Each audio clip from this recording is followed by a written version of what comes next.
from the past. Please listen carefully. CoCo.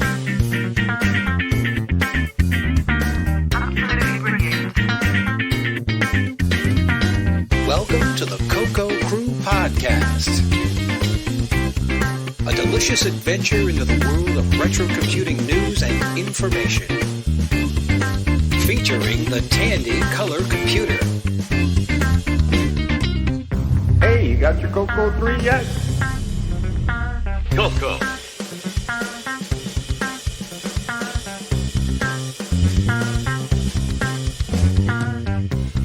All right. Welcome back, CoCo Cruisers. You are listening to the CoCo Crew Podcast, episode 57, where we have all the varieties of taste and flavor that you can possibly hope for your next barbecue outing. Sorry, a little Heinz 57 joke there. Jack Miller's barbecue sauce. Of course, so I am, of course, John Linville. And I'm here with most of my hosts. Let's see, we've got Neil Blanchard. Hello, Neil. Hello, John. Mr. Mike Rowan. Hello, Mike. Hello, CoCo Cruisers. And, of course, Mr. Boise Pete. Hello, Boise. CoCo forever. And, of course, once again, we're missing Mr. Ron Klein. We're hoping to see him back soon, but it won't be today. It's getting close to the end of February. So CoCo Fest is, maybe 2.5 months away, a month and a half away, sorry. So closer to 2 months, I guess. Anyway, coming up in mid-April. So several of us will be going, and some of us are still considering our options. But, we're looking forward to it. The CoCo Fest Challenge has begun. There's one or two people that are active. Somebody's got a pretty good start so far, but it's not too late. If you want to join in with us, you're still welcome. We're looking forward, hoping there'll be at least another couple of entrants before the end of the challenge. If you're booking a room, make sure you're not booking at the Fairfield Inn. Yeah, that's true. If you're new venue. When you come to CoCo Fest, make sure you book at the proper venue. That, of course, is a Holiday Inn at Elk Grove Village, Illinois. We'll get there. Of course, with CoCo Fest a couple of months away, that means Tandy Assembly is about 8 months away, at the very end of October, or beginning of November, sort of, depending on how you want to look at it. So, very good. We got some events coming up for the year. So that brings us to what about current projects? Who's got something they're working on? Been making a CoCo arcade joystick out of real wood. Cool. Nice. Been pretty fun.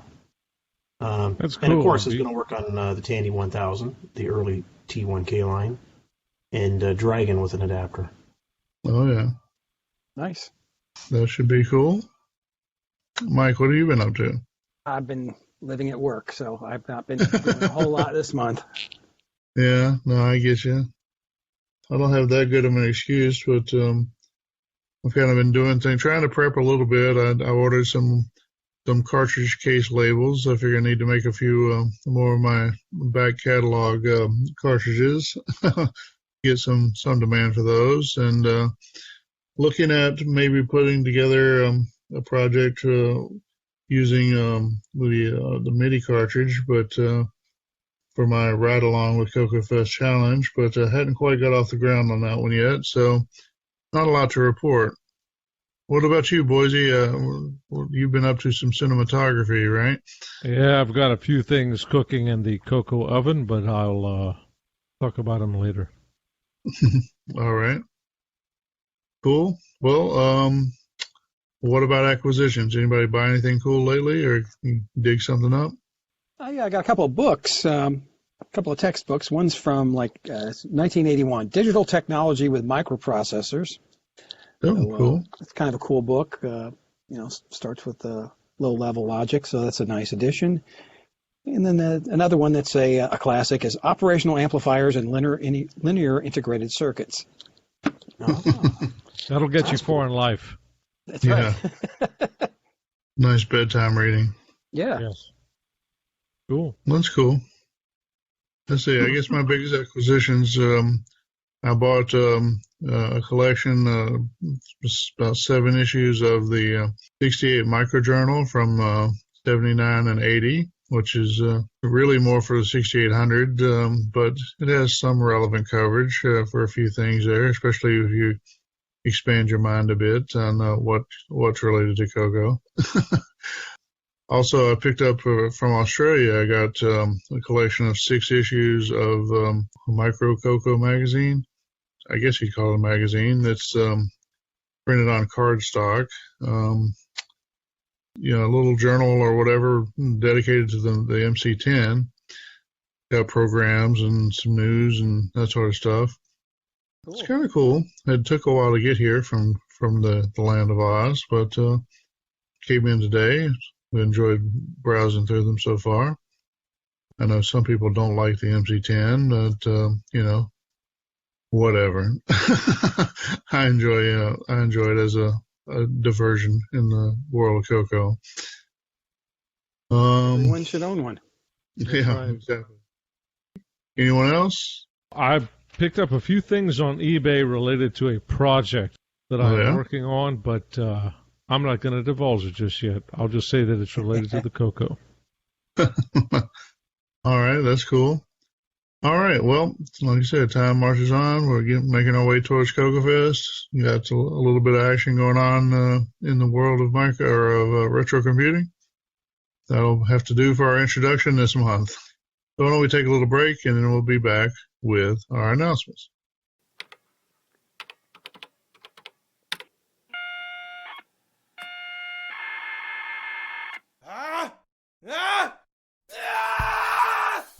Are you plagued by cassette I/O errors but can't afford the crazy cost of disk drives? Don't despair. You're not alone. Introducing the TC8C high-speed cassette system from JPC Products. The TC8C plugs into the expansion port of your TRS-80 color computer.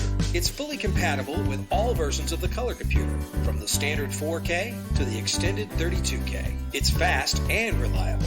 The TC8C runs at twice the speed of the color computer system, with less than 1 error per million bits. It works seamlessly with all data types, basic, machine language, and data. Plus, you can attach 2 cassette drives. Each drive is fully software selectable, and the TC8C has separate relays on board for independent motor control. The cassette operating system is in EEPROM aboard the TC8C.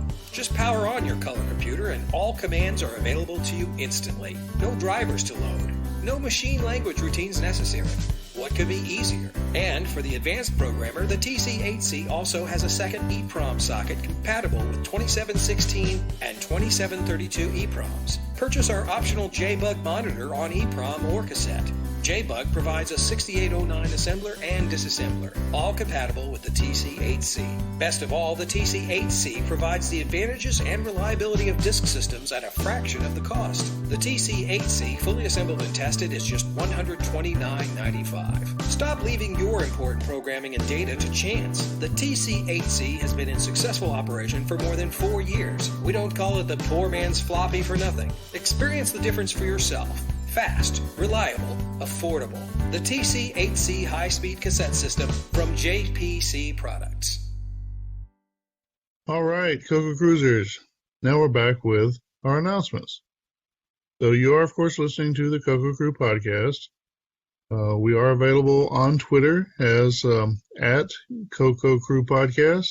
That's at CoCoCrewPodcast. If you like to send tweets, then we'd be happy to see what you've got to say. We may even answer back to you.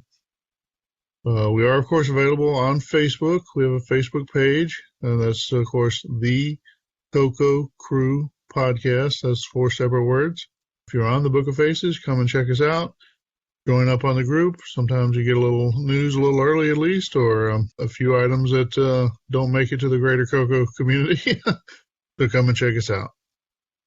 Let's see, we're, of course, a podcast, and we do, of course, at cococrew.org, we have an RSS feed. If you prefer a more standard site like Apple Podcasts or Google Play, we're, of course, available on both of those providers.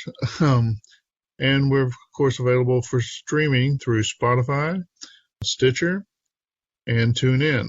So whichever way you like to consume the podcast, hopefully we're available to you. Also, we've been making video conversions of our audio podcasts and putting them available on YouTube. We don't throw a lot of video magic in there, but we do display the show notes, and YouTube does a pretty good job with providing subtitles. So particularly if you are someone for whom English is not a first language, we've been told that it can be easier to consume the podcast with subtitles available. So you may want to check us out on YouTube. Of course, we are a member of the Throwback Network. This is a list of retro-themed podcasts. So if you are caught up on the CoCo Crew and looking for other podcast listening options, then you may want to check out the Throwback Network. We are listed on the Game by Game Podcast Information Hub. This is also a list of retro-themed podcasts. The Game by Game Podcast concentrates on, of course, gaming systems and old home computers and that sort of thing. So if that's more the direction your interests lie, and again, if you're caught up on the CoCo Crew and want to check out other podcast options, then be sure to check out the Game by Game Podcast Information Hub.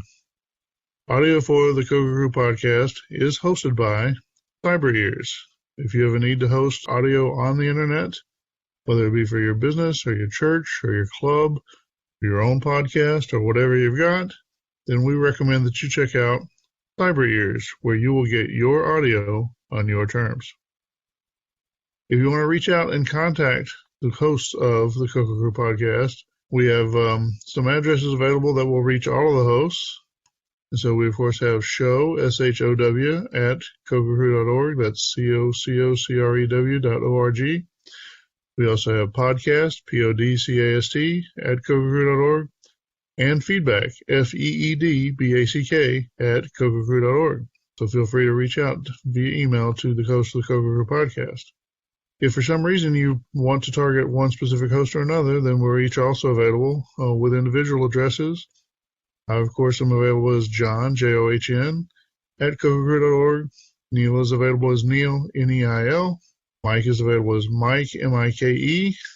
Boise is available as Boise, BOISY. And, of course, Ron, still available as Ron, RON, at cococrew.org. Feel free to send us an email. Normally we move on to events in real life, but we've got a couple of special events or programming contests or whatever you want to call them going on. Occasionally we've mentioned in the past this 10-line basic contest. It's the 2020 Basic 10-Liner Contest. It is currently alive. This is their 10th anniversary year. If you like to program in BASIC, especially if you like to program in really short BASIC programs, then be sure to check this one out. There's a couple of options. Basically related to line length and how long your program can be. There's a link in the show notes. There's several rules there. I'm not going to go over them, but if you think you've got the right stuff for programming in 10 lines of BASIC, then go ahead and check out the 2020 Basic 10-Liner Contest. It is currently running and ends on Saturday, the 21st of March, 2020 at 6 p.m. Central European Time. Be sure to check it out. If you're interested in participation, be sure to get on it. See, we also have already mentioned the CoCo Fest Challenge. That is the activity that we are sponsoring. Model on the Retro Challenge. So you propose your own project, you work on it, and you post blogs or YouTube videos updating your progress. Started on the 15th of February, the day after Valentine's Day, and will continue to run through April 1st. That's April Fool's Day. Whatever you come up with, we're looking forward to it. Let's see, we've got a few announced contestants. I guess we've got Scott Wentz working on interfacing an Xbox One controller through the CoCo's joystick port.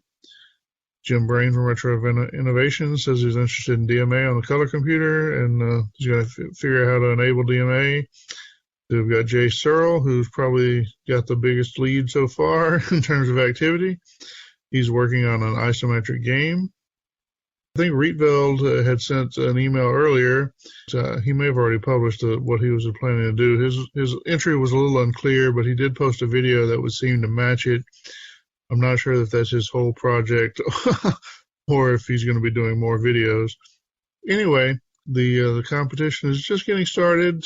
Still like to see some more contestants if you're available. Of course, the prize is going to be dinner with the CoCo Crew at CoCo Fest. If you want to hang out with us, meet the cool kids, then you are, of course, welcome to enter and start updating us with your project progress. It's worth it to see Neil eat. So. Yeah, well, there you go. Well, just to spend a little time with Neil is always, good. Yeah. So again, that's already running. The entry should be completed by Wednesday, the 1st of April, 2020 at 11:59 p.m. Central. Of course, then it'll be Central Daylight Time, basically Chicago time. Looking forward to a few more entries on the CoCo Fest Challenge, hopefully. Also going, let's see, we've got is this the third CoCo Call for Papers? This is the third annual CoCo Call for Papers. We started in 2018, had 2 papers, and then I think we graduated to 5 or 6 in 2019. I'm hoping we at least meet that amount in 2020. The plan is to have those papers presented and exhibited at the Glenside CoCo Fest this year. Cool. All right, so get to writing, get your papers in. It's always good to see some academic-style discussions of ideas or presentations of projects or whatever comes out of that writing. It's always cool to see. All right, moving on from contests and virtual kind of things, we've got our usual announcement of actual events in real life. March 21st and 22nd of 2020, that'll be the Vintage Computer Festival Pacific Northwest, being held at the Living Computer Museum and Labs in Seattle, Washington. So it should be a cool event. Lots of old computers on display, many of which you'll be able to touch and interact with and that sort of thing. The VCF events are always pretty well produced and well attended, that sort of thing. So if you're in or near the Pacific Northwest part of the United States, we recommend that you get out to VCF Pacific Northwest. All right, moving on. April 3rd through 5th of 2020, the Midwest Gaming Classic at the Wisconsin Center in Milwaukee, Wisconsin. Cool event. I know Ron recommends it. It's a trade show featuring 150,000 plus square feet of retro and modern home video game consoles, pinball machines, arcade video games, tabletop RPGs, computers, tabletop board games, crane games, collectible card games, air hockey, and that's just the start. So if you're into any form of gaming as mentioned there, and you're anywhere near Milwaukee, Wisconsin, then we recommend that you get out to the Midwest Gaming Classic. And again, that is April 3rd through 5th of 2020. All right, April 18th and 19th of 2020 at the Holiday Inn, Elk Grove Village, Illinois. We, of course, are talking about the 29th annual last Chicago CoCo Fest. This is a big CoCo event, traditionally been the big CoCo event for the year. Hoping it's going to be a good time again this year. So new venue, one that's above ground. Could have plenty of space. Hoping to see some good stuff. If you're a CoCo person and you're anywhere near the Midwest, anywhere near Chicago, you should figure out how to get there. So again, that's the 29th annual last Chicago CoCo Fest coming up April 18th and 19th, 2020. Coming up the following week, April 24th through 26th, so that's an extra day. They have a Friday technical day. VCF East, Vintage Computing Festival East, held in Wall, New Jersey, the InfoAge Science Center. Pretty cool place. It's always a good show. See, they've got Bill Minch, the designer of the 6502, as their Saturday keynote. For their Sunday keynote, they've got Michael Tomczyk, who was the product manager at Commodore for the VIC-20. Told you last month, I remember saying I knew of that name, but I couldn't remember what he was famous for. Well, they're helping me out. They put it on the website. Today I saw it asserted that they're going to somehow honor the 40th anniversary of the CoCo as well. I'm not sure of the details of that, but it makes sense. Hopefully there'll at least be somebody with a CoCo there. again, it's a good event. We've all been to it. Highly recommended. So check it out. If you're anywhere in the the New York area, then go and check it out. All right. Now coming up for the UK folks, coming up July 4th and 5th of 2020, we have the Dragon Meetup. And this is being hosted again at the Center for Computing History, Cambridge. It's a nice little place, a little college town in the UK, not too far from London. I'm not sure if I'm going to be able to make it out there, but I am trying to figure it out. You should be too. Particularly if you're already in the UK, you definitely should be trying to make it out there. So again, that's the Dragon Meetup, 4th and 5th of July, 2020. Could be a cool event. The pictures always look cool. Coming up later in July, July 21st through the 26th, that's basically a week. This, of course, is Kansas Fest 2020. We held in Rockhurst University in Kansas City, Missouri.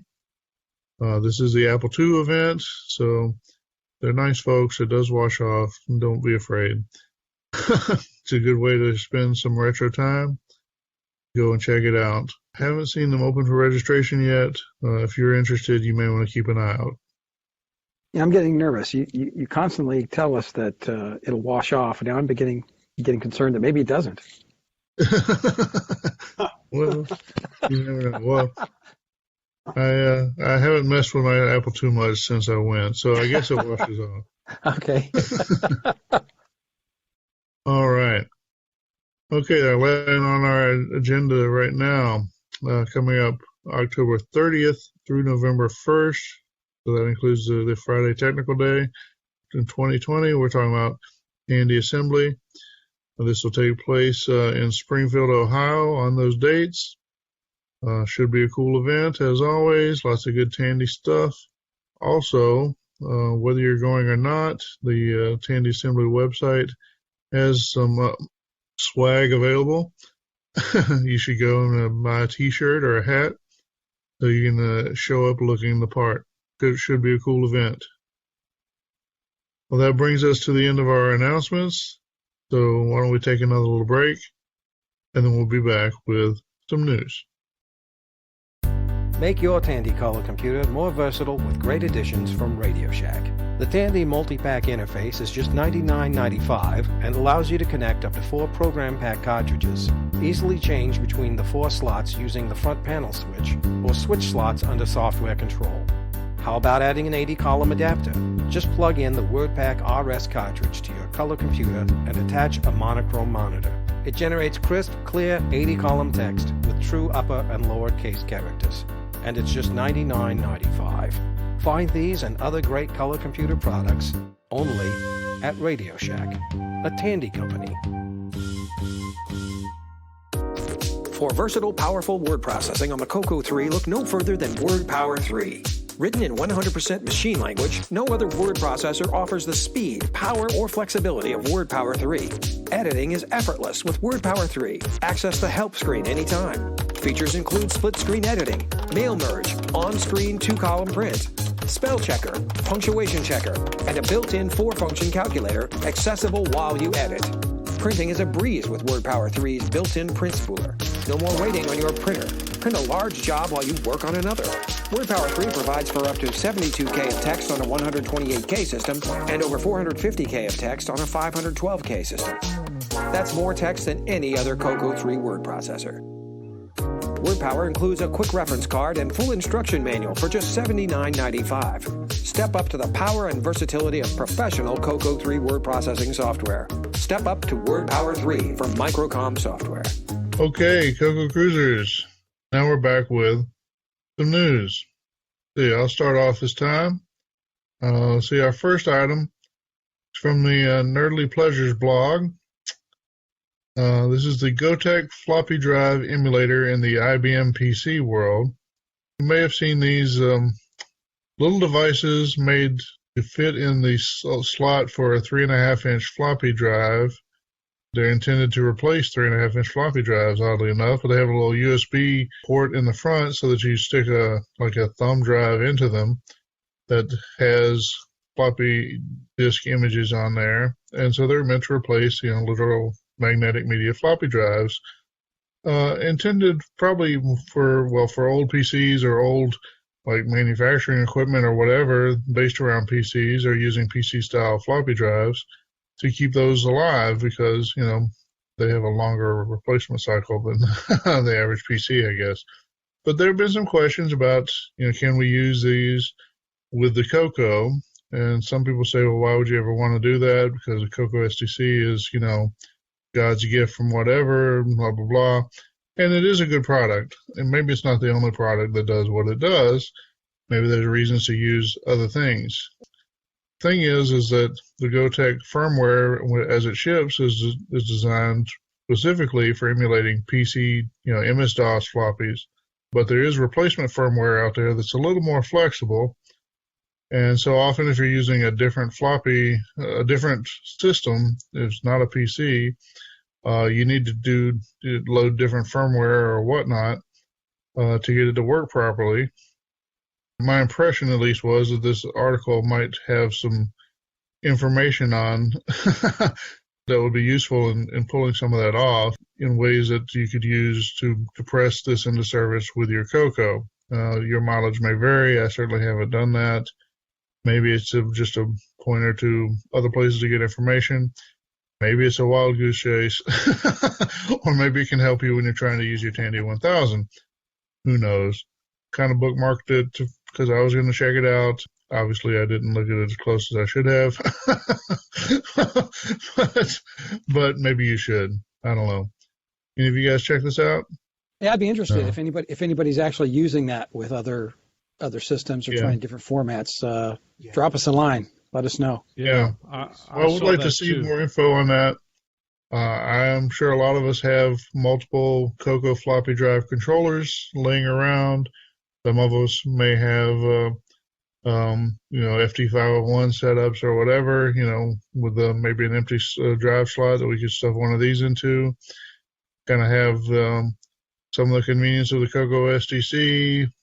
Maybe we need a new, a GoTech DOS for the CoCo that adds some of the same kinds of conveniences that the CoCo STC adds. Yeah. I don't know. I mean, like I said, the CoCo STC is a great product, but it's not the only thing out there. There's bound to be some advantages to using other things. I think it's worth considering. What do you think? Yeah. Yeah. Also a good idea for somebody looking for an idea for the CoCo Challenge. Yeah, that would be a cool thing. Somebody to work in a CoCo Challenge on getting their GoTech working with the CoCo floppy controller. I would love to see that. All right.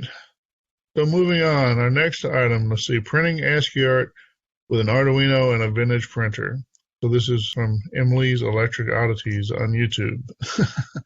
So this person, Emily, apparently was out and found this old inkjet printer at a thrift store or whatever, was able to get it working, which part of it here is you actually can still buy the inkjet cartridges for this printer, which is not impossible to find, but it's always nice to know if there's something out there you can still get them. Plus, the printer she's using is kind of portable and compact and whatever. In this project, she basically hacks off the end of a printer cable and wires it to an Arduino, and then uses an Arduino sketch with a push button so that you can press a button and it prints out ASCII art. I think this is begging for somebody to replicate it over the CoCo or an MC10. If nothing else, it's just kind of a cool project. You could just take a look at it and maybe gain some inspiration that way. So, very cool. I actually did pick up one of these printers. Have not yet turned it into an ASCII art push button, but I still may. That's cool. What kind of printer was that again? Yeah, a Diconics inkjet printer. Apparently it was the first kind of laptop-sized, semi-portable inkjet printer or whatever. It runs off of batteries. That's cool. Cool. So it is black and white, but it's kind of cool. And like I said, I think it's Epson compatible, so it's not too hard to find a driver for it. If nothing else, you can just spit plain ASCII text at it. Yeah, it's perfect for ASCII art. Yep, very cool. What to know when buying chips that haven't been made for 3 decades. And this is from Aaron Pinero over at Hackaday. We hear about this a lot where people are buying chips off of eBay or something like that, especially from Chinese sources and mysterious Chinese boogeyman eBay sellers. Depending on who you talk to, it's either impossible to buy real chips off of eBay or it's a pretty good source or something in between. And I suspect something in between is the most accurate, but clearly there are people who are getting counterfeit or fake chips. I think more often than not, you're probably getting chips that have maybe failed quality control one way or another, and they're just being recycled as good when they shouldn't be. There's somebody who's done some research and has released it, and you can check out, see what they say, see if it's helpful when you're buying chips on eBay. I watched this video, John, and I was captivated by it. It's quite interesting, just the lengths that certain entities will go through to recycle chips. Quite amazing. Yeah. I don't know. For me, it's just hard to fathom that there'd be a big enough market to make it worthwhile to counterfeit many of these chips. But, I mean, Right. there are people who say it happens, so it must be happening. They go through the effort. I know a buddy of mine who does the analog, like a stereo amplifier repair here in town. I mean, this has been going on for years, like at least 15 years now. He keeps telling me these counterfeit MOSFET chips. It's terrible. They just rub out the name, put a different name on it. Wow. Yeah, so buyer beware. Now you're armed with more information. We have our first Jim Gary sighting of the day. He's posted a link to called the Nightmare Park game. This is something he's ported from the Commodore PET to the Microcolor Basic on the MC10. Looks, pretty much par for the course for Jim's games. He's got, some text, and he's got some graphics for SG4 graphics, and like I said, lots of text and animation, that sort of stuff. Looks pretty cool. Like I said, it's Jim's always giving us one more thing to do with our MC10. Often they end up on the CoCo as well. So, very cool, Jim. Thanks a lot. All right, and along those lines, we've got a video blog update for quote-unquote Project A, my first-person RPG for the Dragon 32 and color computer. This is from Ben Drakes. Ben is a Dragon guy. In the past, he was the guy who had to hook up with the 3D virtual reality kind of immersion system. He had the treadmill table or whatever where you can walk in different directions and, and all that. Yeah, the whole VR rig, yeah. Yeah, he hooked it up with Phantom Slayer, I think it was, maybe a few other things. Anyway, he's working on his own first-person RPG, like I said, for the Dragon 32 and the color computer. Got a little preview video here through Facebook. Check it out. Looks pretty cool. Thank you, Ben. So we got register now for CoCo Fest. Man from your president. So, time to register for CoCo Fest from Eric Canales. He's got the links for registering. You can register as an attendee or as a vendor. I always like the term exhibitor, but say la vie. Anyway, if you are planning to go to CoCo Fest, especially if you want a table, then it's time to go ahead and sign up. If you're not getting a table, you could, of course, pay the day of. You may have to wait in the longer registration lines. We'll see. Anyway, it's got all the information at the link through Facebook. If you're hoping to go to CoCo Fest, you want to get your registration in, there's the link to do it. Thanks, Eric.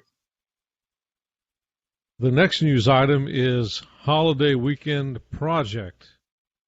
CDI Portable Buy. Tow Matter at Atari Age.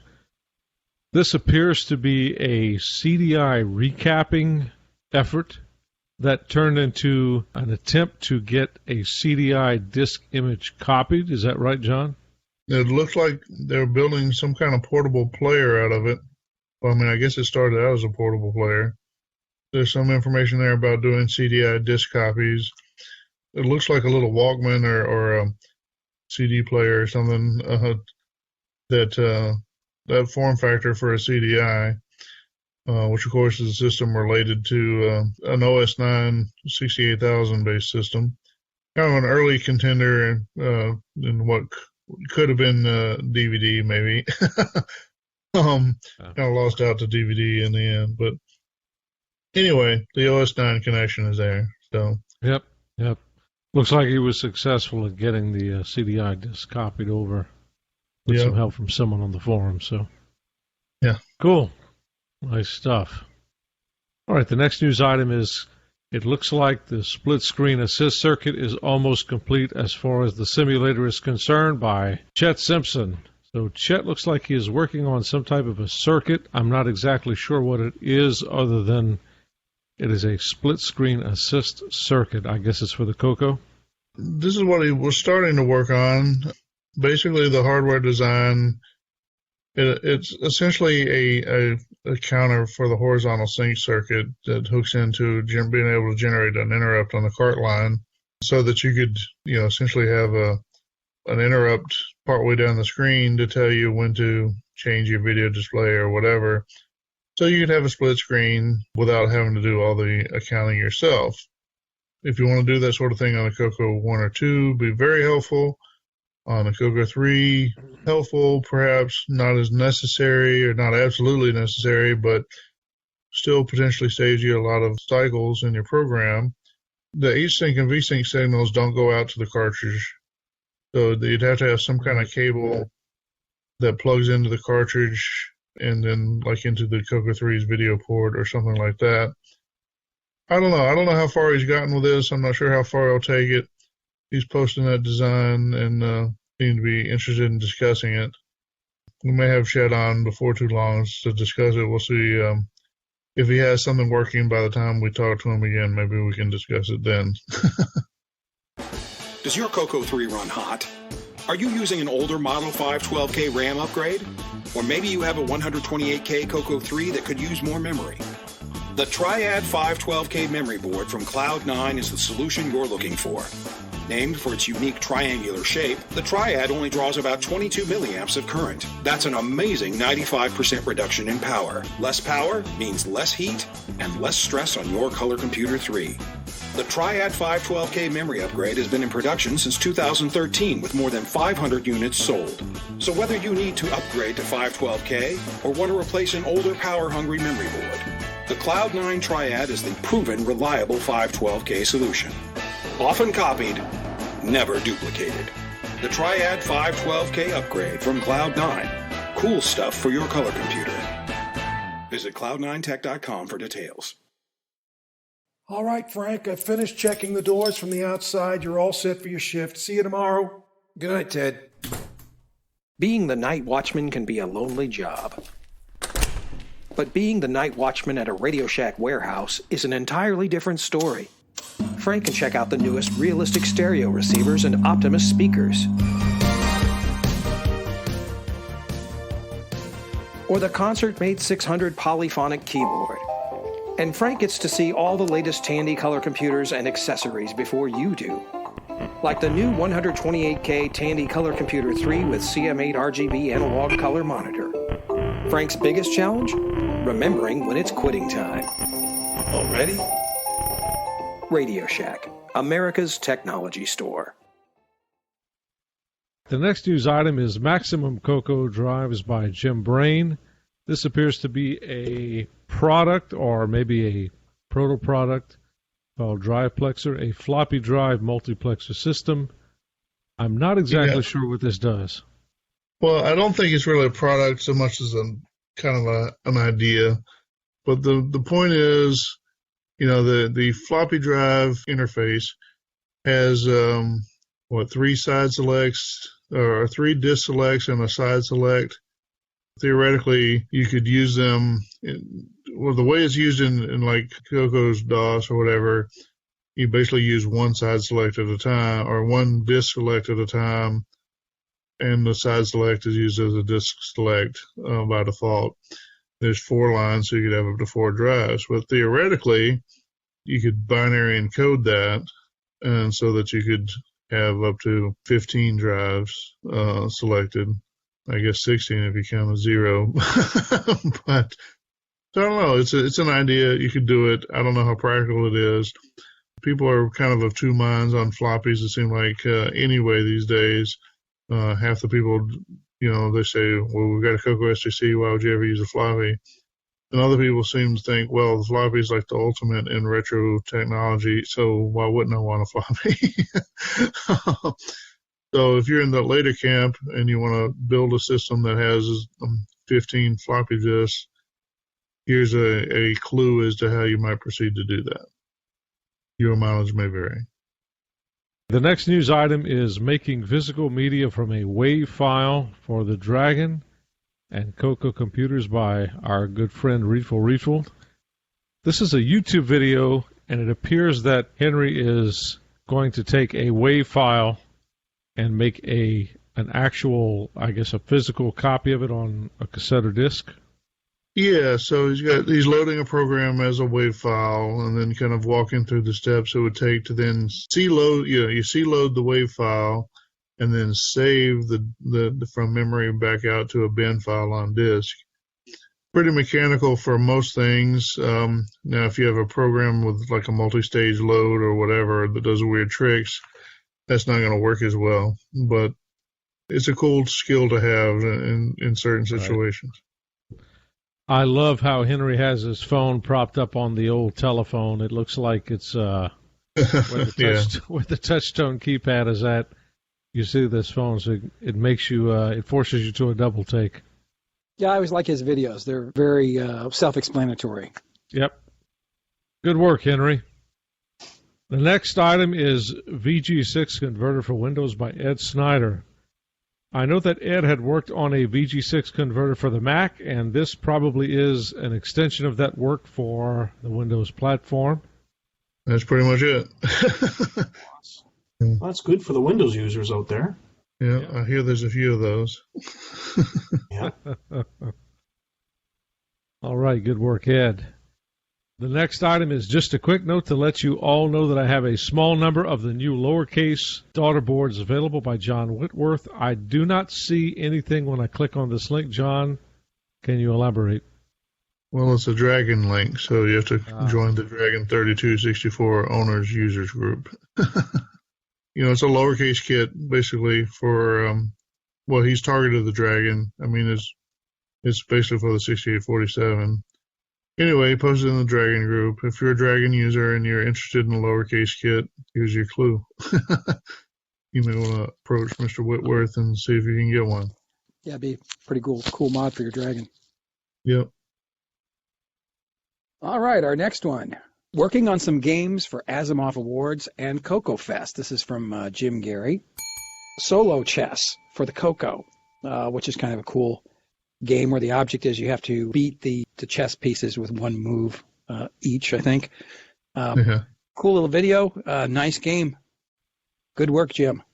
Well, if you see, he's also got links to Alpha Force for CoCo, Elevator Action, Space Mouse, and Santa Claus for CoCo. And then he's added one more, it looks like, the Shoplifting Boy game. Oh, those are cool. Never disappoints, Jim. And our next one is from friend of the show, Jim Gary.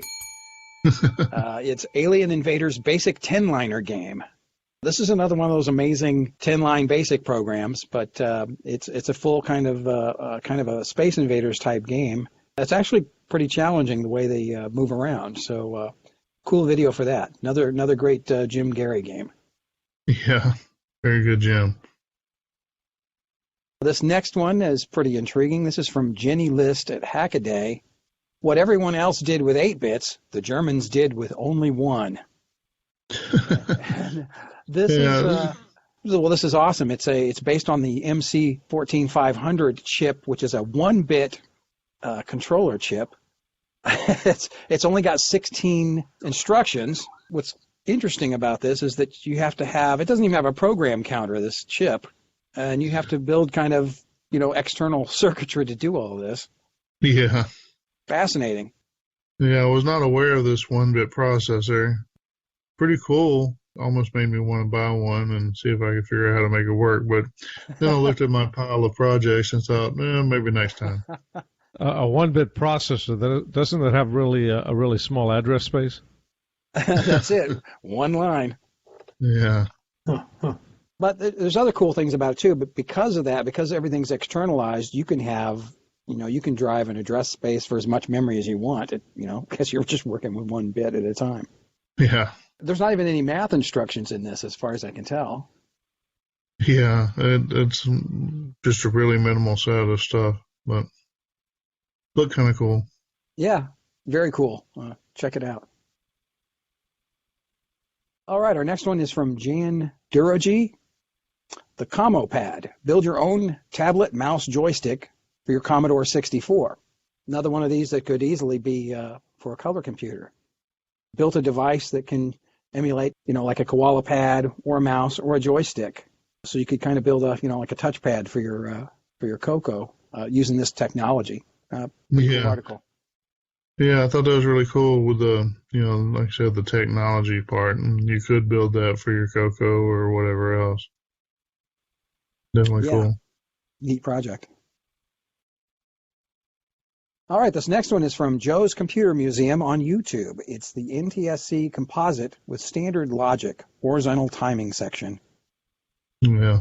So yeah, he's basically breadboarding, showing you how to drive NTSC like early computers did, a lot like the Apple did. Yeah. Yeah, clearly I'm a sucker for these kinds of projects, but it sort of drives home the point that don't be too amazed by somebody who comes up with a video, a device that does video, because video really, the core of a video chip is basically a set of timers. They kind of count to specific counts and then reset. I don't know. It's kind of neat. It breaks it down. It's cool to see. I think he's got another episode out by now, but it is a great video if you're not familiar with it. And like you said, the timing, you see how the clocks were chosen and how the, each discrete chip. So really good video to watch. All right. Our next one is from Paulo Garcia.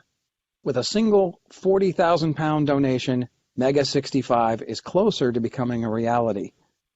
And this is kind of cool. If you're not familiar with the Mega 65, it's a project to build the Commodore 65, which was a prototype machine based on the 24-bit, 65? 816. Yeah, 65-816. So 24-bit version of the 6502. So kind of a supercharged Commodore 64, or at least backward compatibility with the Commodore 64. So interesting project. Yeah, well, so I included it partly because of that 40,000 pound. It's like, so we get the people who show up and say, well, why can't we just have somebody producing, my favorite new supercomputer based on the CoCo in my vision, and why don't we have it yesterday? Yeah. It's like, well, I mean, these things can be done, but they do require a certain amount of capital. And it's not insignificant. It's not just here digging my pockets and my couch cushions and here's my $100. It takes a little more than that. Yeah, and I think the majority of that money is to create molds for the injection molded cases that they need. So yeah, we know from making cart cases, it's not a cheap endeavor to make those molds. That's right. Yeah, that's right. Definitely. And I guess the moral of the story here is that, hey, when your community has a sugar daddy, you can do anything. Yeah. Well, you did the truth. Yeah, so if you're a sugar daddy listening out there, please contact us. Yeah, we'll show a little leg. All right. Let's see if the next one comes from Richard Kelly. Richard shows up periodically in the CoCo Facebook group, so usually drops off some software. So he's got what he calls the best of A. Pekursky, Alan Pekursky. So if those aren't familiar with his work, trying to figure out a good game to start with could be like finding a needle in a haystack. I'm not sure if that's supposed to be complimentary or not. It says he's weeded out some of his best releases from T&D software and including them here. Published a disc image with some best games from Alan Pokursky through T&D software. So check them out. Maybe give you something cool to play in your free time. Thanks, Richard. Okay, the next one comes from Lee Perkins. Lee was the author of Bouncy Ball. Like I said, we heard from him sporadically, a little bit more lately. Hopefully he's getting back into the groove. We're going to have something cool for us by CoCo Fest. Anyway, so he says, never thought I'd be doing TDD, in parentheses, as test-driven development for the CoCo. So this is one of those where you get somebody who's probably, or obviously, I'm not sure, but I think Lee is a professional software developer. And he's kind of applying a more modern methodology to his development for the CoCo. And that's just, in this term, the religion here is something called test-driven development. I'm not a practitioner of TDD, but my understanding is basically that as you're developing something, you essentially build a what amounts to a spec out of writing test cases or whatever, and then you write your code for your actual what you're trying to develop so that it passes the test before you go on to the next step. And I probably butchered that and not quite right, but I'm sure you can look it up if maybe it gives you a starting point. That's pretty much it, and I really enjoyed reading this, so good job, Lee, on this. This is a pretty cool way of bringing in a different paradigm to CoCo development. There you go. If anybody wants to challenge you on wasting your time with your old CoCo stuff, say, well, you can do some really cool modern stuff. It's just a matter of just because you're using an older machine doesn't mean you have to use an older methodology. Thank you, Lee. Winter.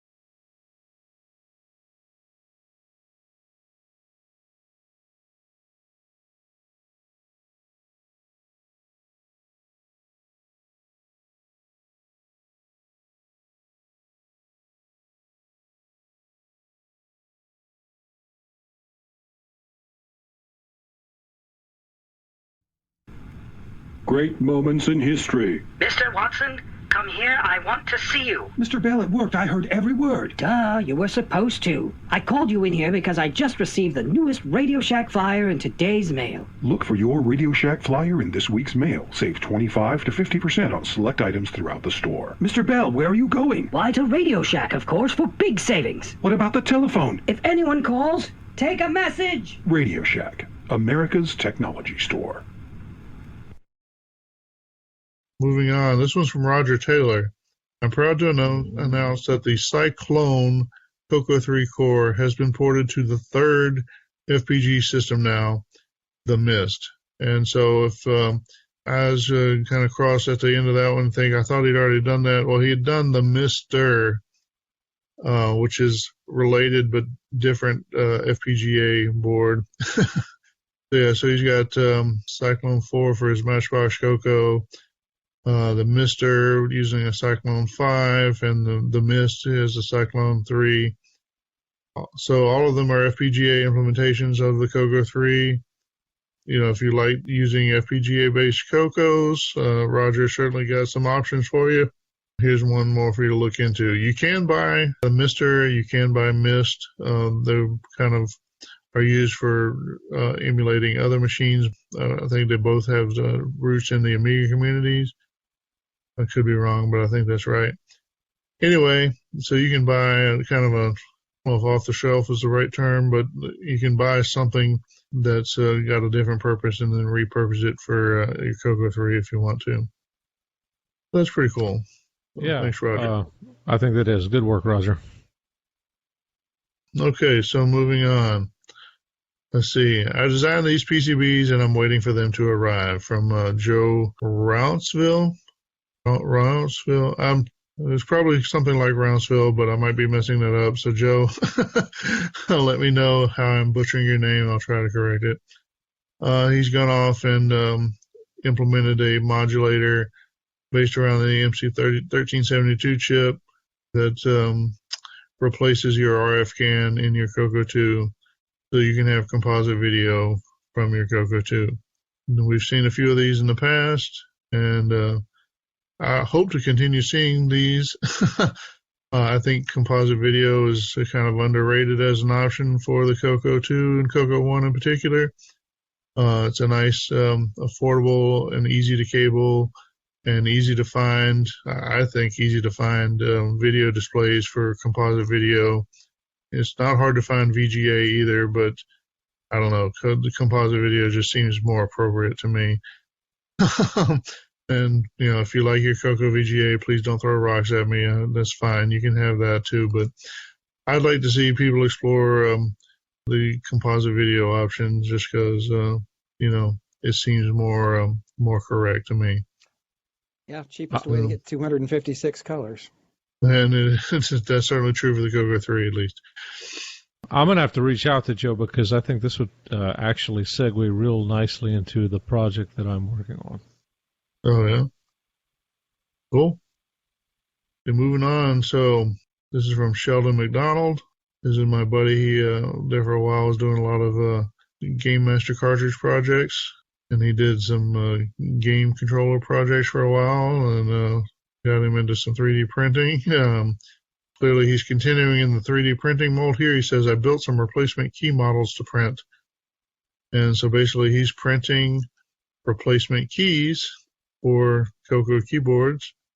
It looks like he's got the model pretty close, or pretty much where I would think he'd want it to be. He may have a laser etcher for his 3D printer as well, which would be cool to see. So, if you're missing keys for your CoCo keyboard, you may want to reach out to Sheldon and see what he can do for you. Very cool to see. Good job, Sheldon. Let's see. Okay. This is from Fred Rike. I don't know if maybe there's somebody playing with their, playing games with a name. There's maybe somebody named Fred Rike. I'm not really sure. Anyway, so Fred Rike says, I'm thinking about porting a couple of basic programming tools I developed in Python for the MSX to the CoCo. And so if you read more into his post, it's project. We've seen a few of these before. I think going back to the oldest one is probably Urbane from, was that from Stephen Fisher, Urbane? Anyway, basically the notion of being able to take a more modern or modernized version of BASIC as an input file and then process it to something that you can then load into the ROM BASIC on your CoCo, color BASIC, and so that you can write in a sort of a nicer, mature environment and then still be able to run it on the CoCo without having to burn a new ROM or anything. So we've seen 2 or 3 of these projects come around at different times. I'm not sure any of them have gotten a lot of support, whatever, but I think it's a good idea. If you think it's a good idea, then you may want to reach out to Fred Rike and offer to test for him or give him some feedback to see if it floats your boat. Very cool. Good job, Fred. Now, this is a really cool project from Christopher Heiser. CoCo 3 Nitrous 09 boot file update. Control car gauges. In this project, Christopher is controlling his Subaru gauge cluster off his Color Computer 3. This is a really cool project here. Cool video. Yeah, it was definitely a cool output. Sounded like he'd already interfaced the gauge panel to like a Raspberry Pi or something like that. So I think the CoCo is basically just giving instructions to the Raspberry Pi, which is kind of doing the more nitty-gritty control stuff like sending CAN bus messages or whatever. Still, kind of cool to see the implementation there. Yeah, just sending serial commands to the bit banger to it, but fun to see. Yeah, it says he needed to add serial driver and device descriptor to the OS9 boot file here. Yeah, so it's kind of a twofer project, really. Yeah, that's neat. All right, next news article's from Jim Gary, the Silverton Adventure. This looks like it was from the Rainbow magazine, and he's converted it to the MC10. Yeah, it looks really cool. It's a nice little adventure game. Yeah, cool. Next news article's from Robert Allen Murphy, CoCo 3 keyboard scanner. This one I'm not too sure on. You got any information on this one, John? He's basically got some assembly language code that he's written for scanning the keyboard, trying to improve upon what's in the ROM for the polecat routine. And I'm not sure if he improved on it or not, but at least he was learning something. He got a few comments from folks and once he posted it, but I don't know, mostly just made it available and just kind of publicizing that he's been doing some work there, and maybe he'll find a soulmate, somebody who wants to work on that with him. Yeah, that's great. That's cool. This next one really excites me because I've always been into the demo scene. I've been obsessed with demos back in the day. A new demo came about on the World of Dragon website here from SDW at archive.worldofdragon.org. Dragon Pepper by Genesis Project. This looks really awesome. It's pretty cool. It's like demo scene kind of stuff. I was surprised it didn't have Simon Jonason's name on it, so hopefully he's in touch with folks and is either inspired by them or collaborating with them or something in between. Yeah, for sure. I thought the same thing, actually. I'm sure Simon knows about it. Pretty cool. Yeah, there's a link to the YouTube video so you can watch it as well. Yeah. Yeah, it's worth watching. It's really cool. Yeah, nice demo. All right, our next news article is from Luciano Scharf. Custom Waiter Radio Shack Robbie Jr. adapted to the Hacker ROM project of Hot CoCo magazine. That's in the Clube Color Brazil group on Facebook. That's the Brazilian one. Yeah, he's got some videos of this working. He's basically got relay boards connected to his probably a CP400 or whatever CoCo variant he has, and then he's got a Roby Jr. robot from Radio Shack cool. connected into it, and he's driving it around with a Black Beauty joystick. Huh. Pretty cool. Yeah, I remember those. At Radio Shack, they sold a ton of them down here. Oh, yeah. That's neat. From Simon Hardy, playing Speed Racer straight from within the archive. Now to build a nice front end for that. Yeah, very cool. So he's got XROAR that's been compiled using mscripten. Well, this is the technology that takes C code and converts it to JavaScript. It's the same technology they use over at archive.org for putting all those old computer games online through emulation. Right. So it's a Dragon emulator accessible through your browser. Pretty cool stuff. That is cool. That's a great game you're testing it on, too. Speed Racer, that's one of my favorite games on the CoCo 2.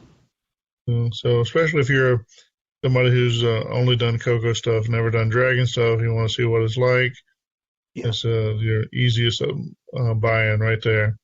Yeah, that's excellent. All right. Well, very cool.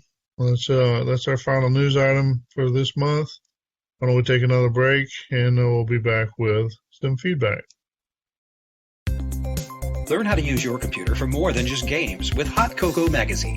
Hot CoCo is packed with business application programs, home management help, programming tips and tutorials, product reviews, and more. Subscribe for just $24.97 for 12 issues. That's 30% off the newsstand price. Let Hot CoCo show you how much time you can save with your color computer. And save even more time with Instant CoCo, the cassette version of Hot CoCo magazine, containing all of the programs that appear in the issue. See the latest issue of Hot CoCo magazine for details. Hot CoCo, available at fine retailers everywhere. Radio Shack presents Great Moments in History. Madame Curie, you were just awarded the Nobel Prize in Chemistry. You look radiant. What really pegs my electrometer are the savings in this month's Radio Shack flyer. Look for your Radio Shack flyer in this week's mail. Save 25 to 50% on select items throughout the store. Did you see my lab featured in Better Homes and Laboratory? The reviews were glowing. Radio Shack, America's technology store. All right. Well, now it's time for some feedback. Let's see, our first feedback item today. This comes from somebody who's kind of new to the show, but I know he's been posting as he works his way through the back catalog and giving some pretty good feedback. Definitely some enjoyable feedback to receive on the show. And this person's name, of course, is Robert Allen Murphy. We had one from him in our show notes, and then he came up with another one, and we actually replaced his first one with the second one because we liked the second one even better. He was discussing probably some of our spots where we were feeling a little low as we were having to fight our way through some of our discussions and community issues and whatever in the past year or so. So anyway, his feedback, just clipped the last bit of it. He says, so please avoid any malaise or burnout. Those things are temporary. These podcasts are a fantastic resource for current and future coconuts, and that is because of the personal effort you each put into it. That's what sold me on a podcast rather than just reading info. There's a personal aspect to the crew that web pages can't capture. So So thanks, Robert. I really appreciate that. It comes at a really good time. It's always nice to see that there's people out there appreciating what we do. I mean, that's why we're here, is to kind of build camaraderie, sharing our love for the CoCo with other people who are interested. And it's always good to see somebody come back and express some opinions that are compatible and inspirational and whatever from ours. It's good to see that there's some people out there enjoying the show. Yeah, I'll add to that. I appreciate Robert's thoughtful and pensive feedback. Very well written, articulate, and you can tell he takes time to really make his point. Appreciate it very much, Robert. Thank you. Yes, thank you, Robert. So moving on, the next feedback item comes from Brendan Donahue. And Brendan is kind of the brains behind the CoCo VGA project. We mentioned his partner, Ed Snyder, has been working on a VG6 image converter, first for the Mac, then for Windows. When we talked about it for the Mac last month, I hypothesized that the VG6 mode name was kind of inspired by some naming conventions from the Motorola used for their 6847 stock video modes. And so Brendan is basically confirming that. He says, nice job decoding how they're called the 16-color CoCo VGA mode VG6, John Lynn. So thanks, Brendan. Nice to know that we're on the same wavelength there. You guessed cool. Right. Yeah, exactly. Brendan's a great guy. I've really enjoyed interacting with him at the CoCo Fest and Tandy Assembly. Very good. All right, and the last one actually comes from me, but it's really from listeners. So I announced on the Facebook page announcing another download milestone, 120,000. That's 120,000 documented download, lifetime episode downloads. So across all of our episodes, the lifetime of the show, at least at Cyber Years, we can document. Well, it was 120,000, and then not too long after that, I announced it was 125,000. Today, I kind of brushed up the count. It's almost 127,000. So, wow, that's awesome. Thanks, everybody. Yeah, thanks it's for really downloading good. us. It's nice to know that people are out there consuming the content. Nice to think we have at least some influence on people's hobbies and things they do in their free time. They must like us if they bring us into their shops and or their car rides or whatever and listen to us talk about the hobby. A lot of fun. Yeah, so that's our feedback for this month.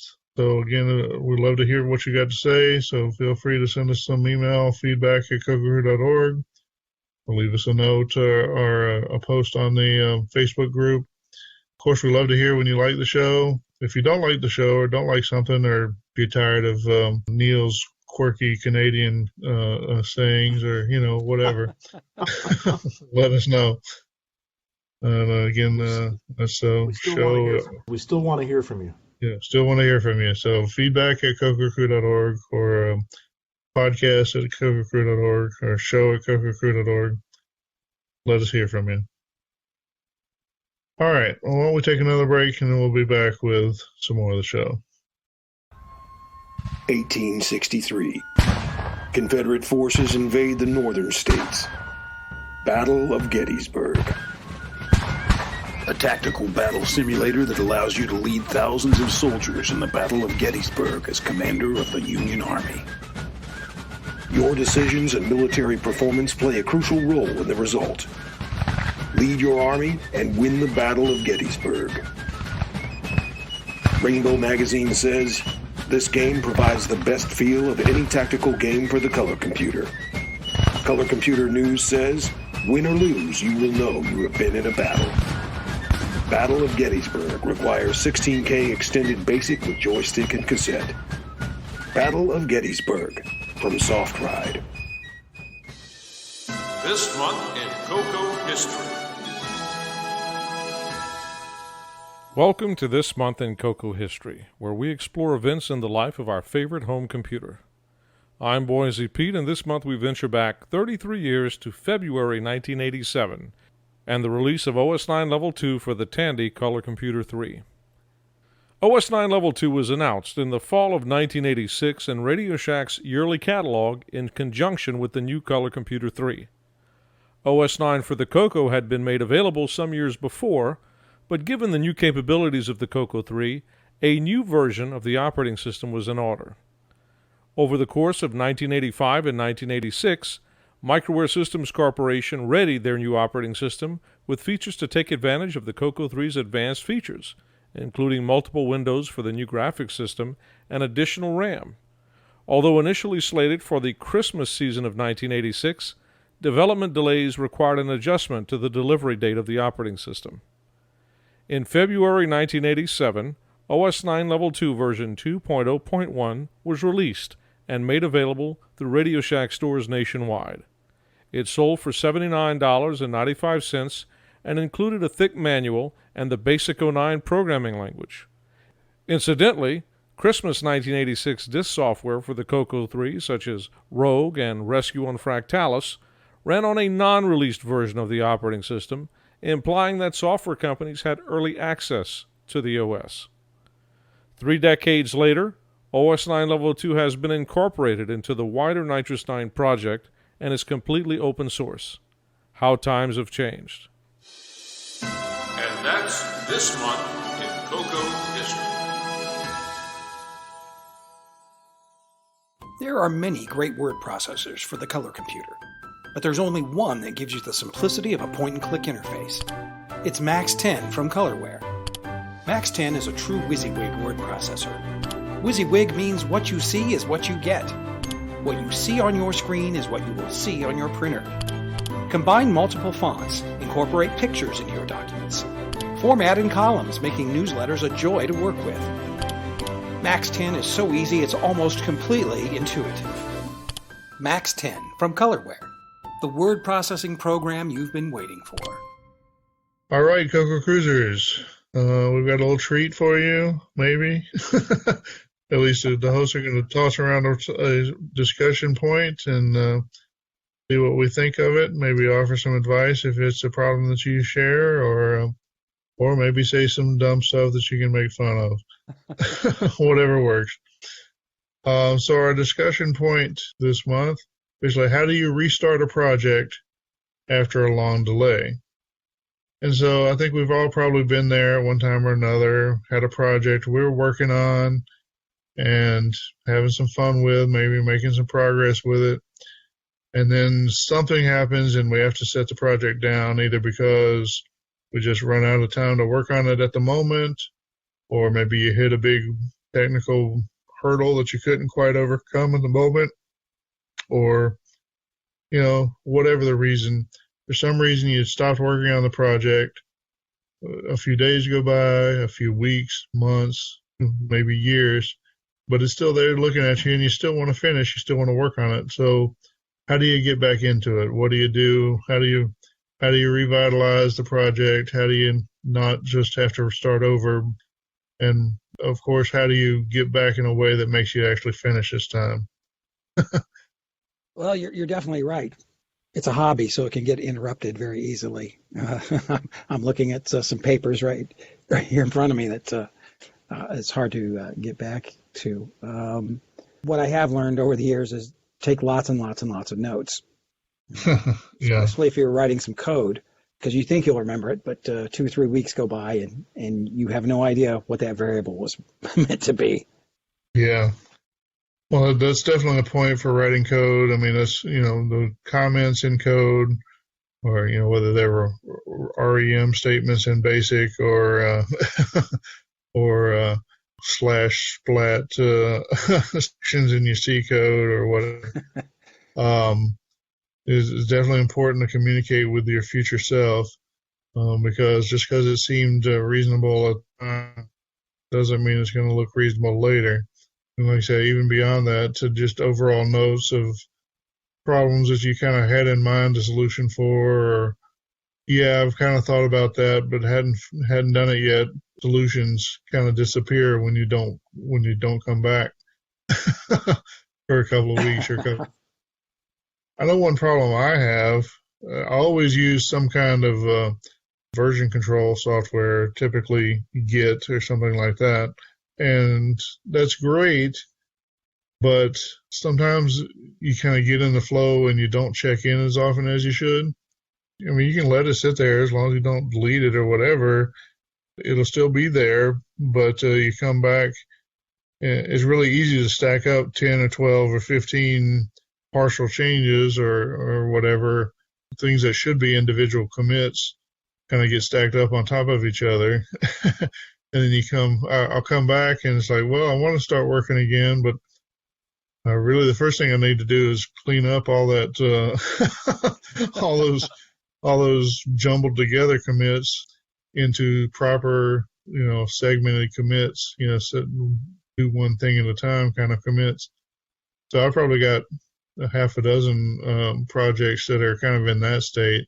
Before I could really get started again, I need to go through and just look at what changes I've kind of accumulated, and then figure out the 6 different things I was trying to do, and make 6 different commits out of them. When you come back to a project, you definitely want to review kind of what you've done and what you've already done, and maybe try to meditate a little bit on what potential problems had you already kind of halfway solved or thought you might solve a certain way, and see if you can figure that out, at least to kind of get you back in the groove. Yeah, I guess that would be my thing, is first come back and clean up where you left off, and without destroying anything, and get back into a state where you can create your own new mess instead of just building on top of the old one. Well, for me, what Mike was saying, definitely take lots of notes. I'm not a coder, but I do work with some hardware, and I like to print out a lot of write-out circuit diagrams. So when I get back to something, I know where I left off and how to recreate that. But for me, it's more motivation, and what helps for me is actually, setting up a bench or a work area designated to that project. And if I don't have that, I'm not going to get back into it. It's just, I've always been that way. It's weird, but that works for me. Just having it, set up for motivation is an excellent point. How do you get that motivation to just restart it? I got hardware projects have done too. Well, I can definitely see that, except that's basically how I almost always have a messy desk. I have to put a project down partway through it. I don't want to put it away because that would mean the end of the project. Yeah. And so I leave it out, and then I work on whatever else. And then when I set that one down, I set it down on top of the other one. And so before long, I have kind of a midden heap of old projects I have to dig through, and dig out the old bones and seashells and all that kind of stuff. Separate the fossil record from from what I really want to work on. It's the pitfall of having too many shiny objects to distract you. Yeah. You get too many projects going at once. Yeah, that's not good. Well, that's why I buy the old yellow CoCos so that they're not too shiny.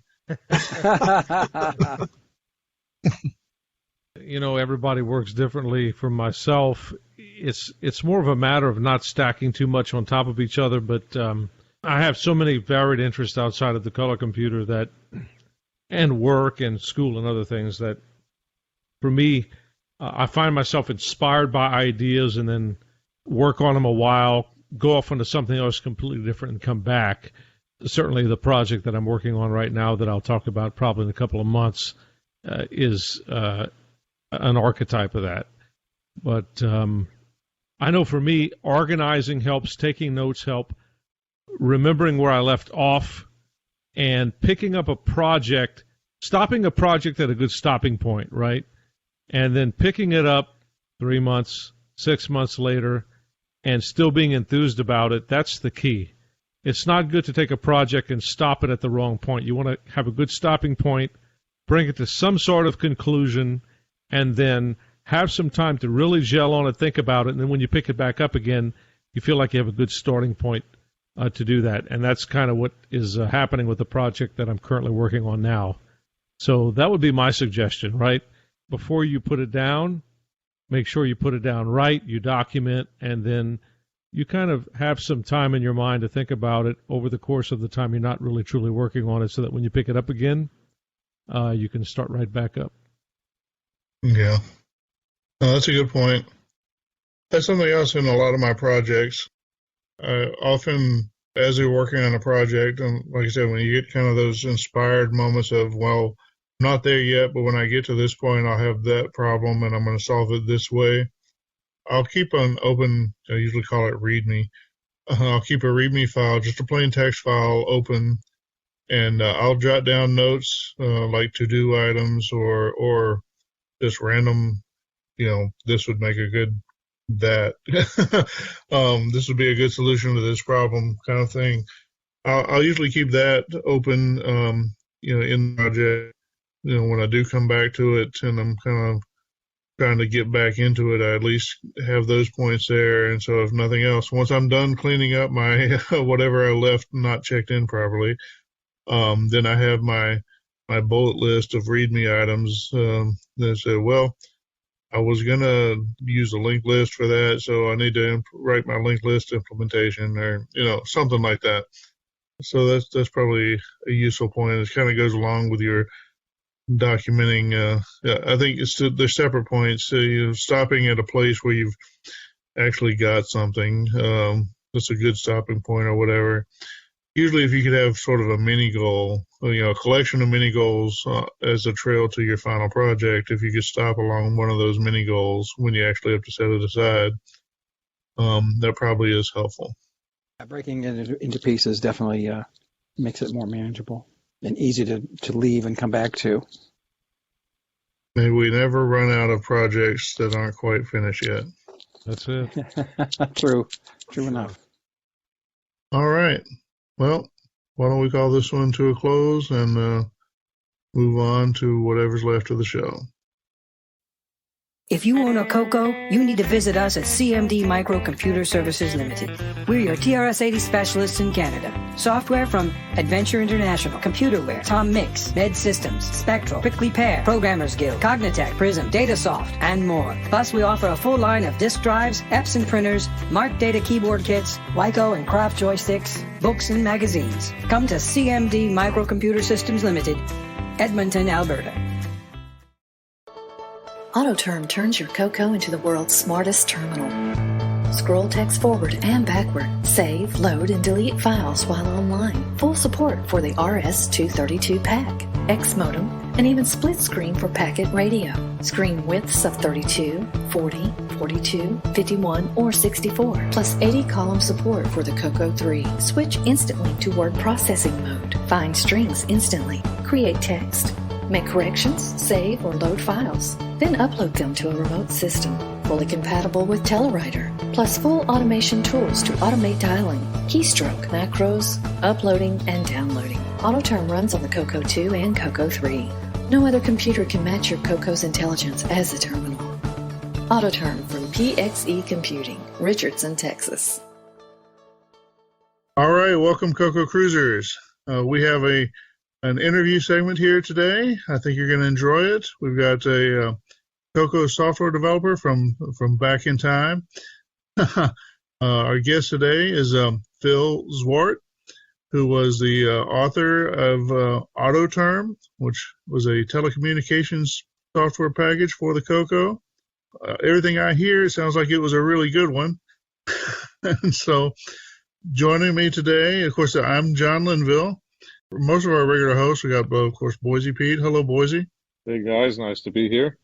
We got Mike Rowan. Hello, Mike. Hello, everybody. And, of course, we've got Neil Blanchard. Hello, Mr. Blanchard. Hello, everybody. So it's good to have you with us. To get started, maybe you could tell us a little bit about your background, where you're from, your life story a little bit, and how you became involved with the CoCo back in the day, and then we'll just sort of take it from there. I grew up in St. Louis, Missouri.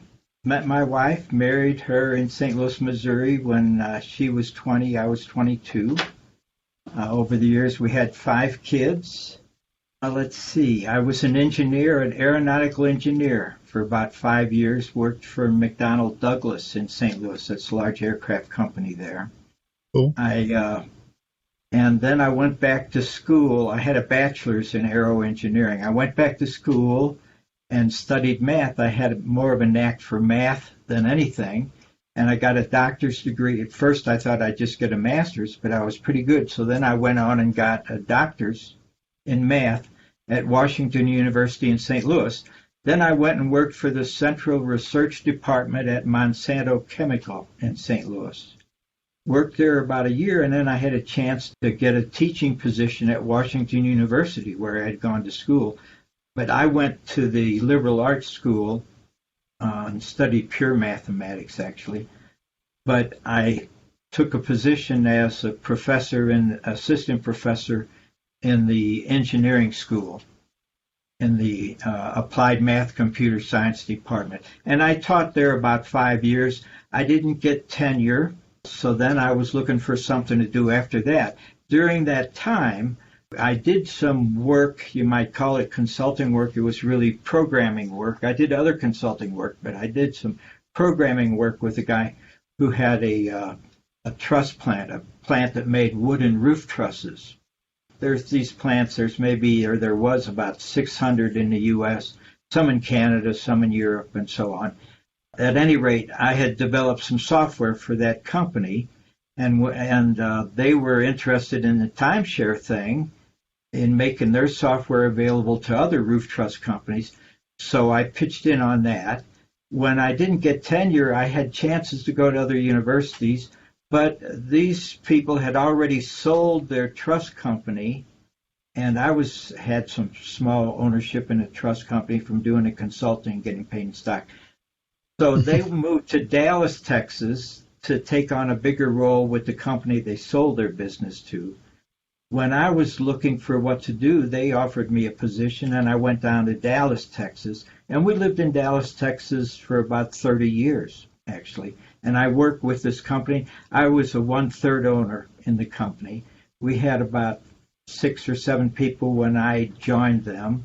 And then we gradually grew up to maybe 45 people, up and down, being in the construction industry. When we eventually sold the company 20, 25 years later, we had about 25 or 30 people working with the company. So that's a small company, big to me, but small in terms of typical software businesses.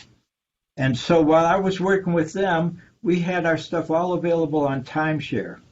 And our programs printed in German, French, different stuff, because we had some business over in Europe. We had a salesman over in Europe. And with the GE General Electric timeshare system way back then, you could have your stuff available locally all over the world, or in a lot of places all over the world. And so that helped us. But when the personal computers started to come out, I sort of thought we ought to try to think about moving our software over to the personal computers, because when you're on timeshare, you have to pay according to how much computing you do. And so that made the cost much higher than if you had it on a separate computer at the business that was using your software. And we did try go to one small computer. It didn't work out so well. And at that point, I said, how about if I work shorter hours? I was working full-time, but full-time meant 50 to 60 hours a week typically. I said, how about if I work shorter hours, maybe 30 hours a week, and start trying to get into this microcomputer stuff, which I did. And that's what led me to try to develop this program. It was under my ownership rather than the company's ownership, but developed this program for the color computer. And I worked on that for, I don't know, a few months, and got the tape version of AutoTerm running, where it would read and write files from the tape and load the program from the tape. I think that was before the disk drives were available. About the time when the disk drives were available and I was going to convert it to the disk drives, we sold part of our company to one of our large competitors, like about 40% of the company, not control. And in doing that, I had to go back and work full-time with the company again, which was fine. And I got another fellow, Jim Whitaker, to work on the changes to the program to read and write files from the disk drives, basically. So that was the history. And I marketed in choosing the CoCo computer. I knew I was just a small operator in this business, and I wouldn't be able to compete with software for the PC computer. And I looked advertising in PC Magazine back then for a half-page ad, one month issue, would cost about $5,000. On the Rainbow Magazine, for the color computer, it was 1/10 that, about $500 for a half-page ad. So just in terms of spending money, I knew if I did get into this, I didn't know what size ads I'd be trying to run, but I knew if I did get into it, I wouldn't be able to be advertising in the PC Magazine. And so the combination led me to try to go with the CoCo. And that's how I ended up with programming on the CoCo. And as it turned out, I marketed that for about a couple of years, maybe it was 3 years, I don't know. And at the end of all of that, I totaled up, and my expenses was about $100,000, and that was mainly advertising, because I was running half-page ads in Rainbow Magazine. And my sales was about $130,000. So monetarily, I made about $30,000 over those years. Wasn't great pay because I was working a fair amount, but it was something, at least I felt I had a semi-success with my small effort. Well, that's good. Better than going broke, right? Yeah, right. AutoTerm was telecommunication software, which probably doesn't have much to do with building house frames or right. But it was related because we were on timeshare with our software. Everybody was using our software, was using terminals to tie in. We had ways to connect plotters to draw pictures and stuff like that. But in the early days, the terminal they used was those big clunky teletypes. Our salesman, when you had to travel around, you had to put one of those teletypes in the back of a taxi cab or in the back of a rental car or a trunk. You couldn't close it, maybe get it in the back seat. It was really tough business in those early days. So, yeah, that's what made me think, well, maybe I could program a program that would act like a communications program. Wow. How did you develop this? What did you use to develop AutoTerm? I guess I used the color computer to develop it. I don't remember. I was looking through my user manual. I tried to look back and see what I had from back in those days. And I did have a copy of Rainbow Magazine with my ad in it. and a copy of my user manual. I was pretty impressed with my user manual. That was a decent user manual. I would agree. Very good. I used Autoterm a lot, and I actually use it professionally too. I use it with DECVAX 8800s and DECnet network, so it was a very useful tool. Well, that's good. Yeah, I always enjoy hearing people that like the program. You know, you put these things out there, it's guesswork. You try to put together something. I felt that Autoterm was a little bit intricate. You know, when I think back, I could have done, like, it had the keystroke multipliers for signing on and doing sessions and everything. I think I could have automated that so somebody could have put it in record mode and just done a session, and it could have learned the keystrokes, and it would have been a lot more user-friendly. But I didn't do that. And maybe had I not had to curtail my efforts on it, maybe I would have done a better job on some of that stuff. But yeah, so I put together that user manual, and working on it, it was interesting because I first tried to write just some little sample program in BASIC. I think on that color computer, the programming language was BASIC. Yes. And I tried that, but that was so slow I could tell that wasn't going to work. So I had to write the program in assembly language. I had never written anything in assembly language before. Wow. The stuff programming I had done way back then was in Fortran. Actually, after I got my doctorate degree and decided I wasn't going to go into teaching in pure math, I went and took a 3-day course over at the Computer Center at Washington University in St. Louis.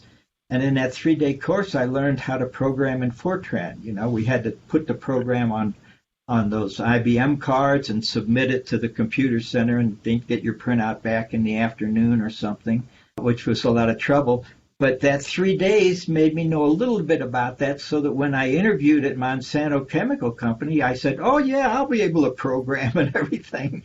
And so I got a job at a pretty high level, and it all worked out. So programming, I didn't know assembly language, but I could see I had to write this thing in assembly language. So I started doing that, and fortunately, there was somebody, I don't remember the name of the guys or the company, that had these maps of the disassembly of the operating system code on a color computer. I went to being in living in Dallas area, right near Fort Worth, and Tandy was over in the Fort Worth, or one of their big offices was in the Fort Worth. So I could go over there and try to talk to somebody, which I would try to do, but I wouldn't get much attention when I would try that. But they didn't make available stuff about the disassembly of the operating system. Somebody else went and dug into that and worked out where to write a file to the disk drive, or to open a file on a disk drive, these different things. You have to jump to a certain spot in that operating system software, which is all in assembly, and then interpret the return. And various actions you got to do, you got to know at least a certain amount about that operating system assembly language program. And these guys made available the disassembly. I guess I had to buy it, but that helped tremendous. It didn't cover everything, but it covered the more important spots. And that made a big difference for us in trying to develop the software. There were some interesting features that I could eventually put into that software. For example, they had maybe not right away, but later there was a trigger you could put in to do smooth scrolling. So you could scroll up the screen just one pixel at a time rather than one line at a time. And it was just sort of nice to see that smooth scrolling. And I put that into the program. I got that in before I had to go back full time. Or maybe it was while I was working full time. I still did some touch-up work or something.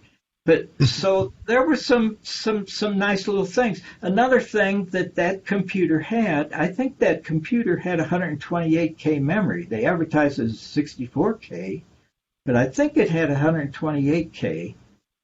And so they had a little thing in there where you could pick what you could send something to the CPU, a code in the assembly language, a code that would make that CPU start using a different section of that memory, because you could only be addressing 64K of the memory.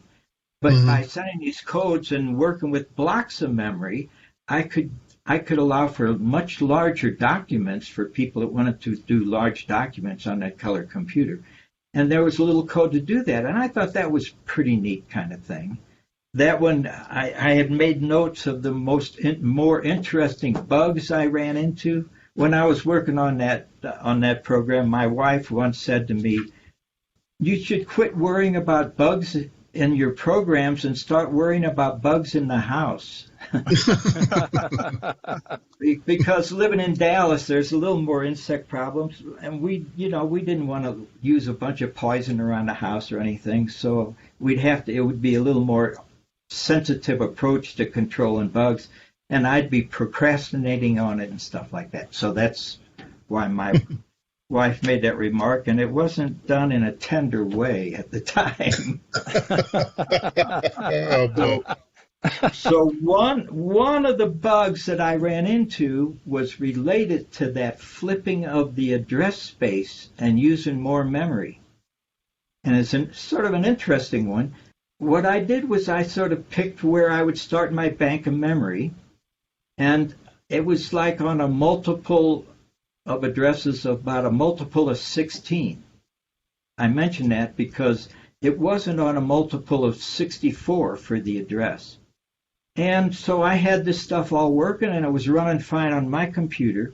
When I started shipping things, some people, not many, but some people, the program wasn't working for them. And fortunately, there was one guy, I think he was in Fort Worth, and I was able to tie in with him more closely. And then I started playing around, and when I put that memory location, starting location, on a multiple of 64 rather than 16, it made the thing work. So it was a peculiar problem. With some CPUs, it couldn't do that more detailed location for starting the memory bank. It's just a funny kind of thing. It took me a while to find it, and of course I don't think it's my fault, but probably is. When you're on the cutting edge, you don't want to be doing all these little things and playing it so super close. Looking back, I think I should have had enough sense not to try to put it on a multiple of 16. If that stuff means anything to you guys, I don't know. But anyway, that was an interesting bug that I encountered. Another problem I encountered that I thought was interesting was when I made the tape version. I went and I made my master tape, and then I went to an outfit in Dallas that would make multiple tapes for you. When the guy started recording, I didn't pay any attention to it at the time, and it wasn't until, I'll bet, a couple of years later that I realized what happened. But right as he started my tape playing and started the recording, he adjusted the sound level a little bit. He said, "This will touch it up a little bit and make it better." Well, what happened was then when I shipped those tapes, some people had trouble loading them onto their computer. It was a little bit tricky loading stuff from that tape drive onto the computer, just trying to get volume levels right and so on.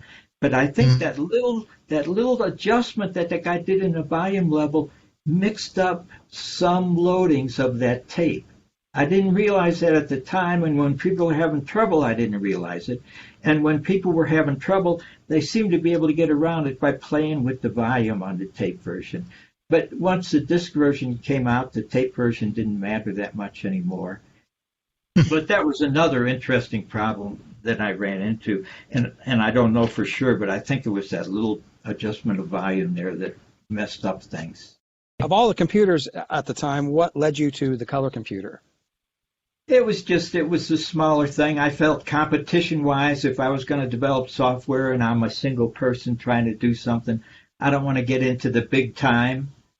And I thought of the TRS-80 as the big time. I thought of the Apple as the big time. I thought of the Microsoft PC as the big time. So I just felt I should stay away from those things if I could. So I looked for a smaller computer. And that CoCo was just coming out. It's like it fell right in my lap. It was perfect for my situation in terms of the size of my operation. I think the computer did okay for a while, right? But it didn't stick around, of course. They stopped manufacturing it in, what, 91? Yeah. It lasted that long? Did it go that long? Wow. Yeah. I don't think I was selling my programs all the way up to 91. I think I was just selling my stuff for a few years there. The first time I saw your ad, for me, and I'm not saying the ad didn't run in an earlier edition of the Rainbow, but the first Rainbow I saw it in was the December 1986 issue of the Rainbow. It was on page 6, and it was a full-page ad.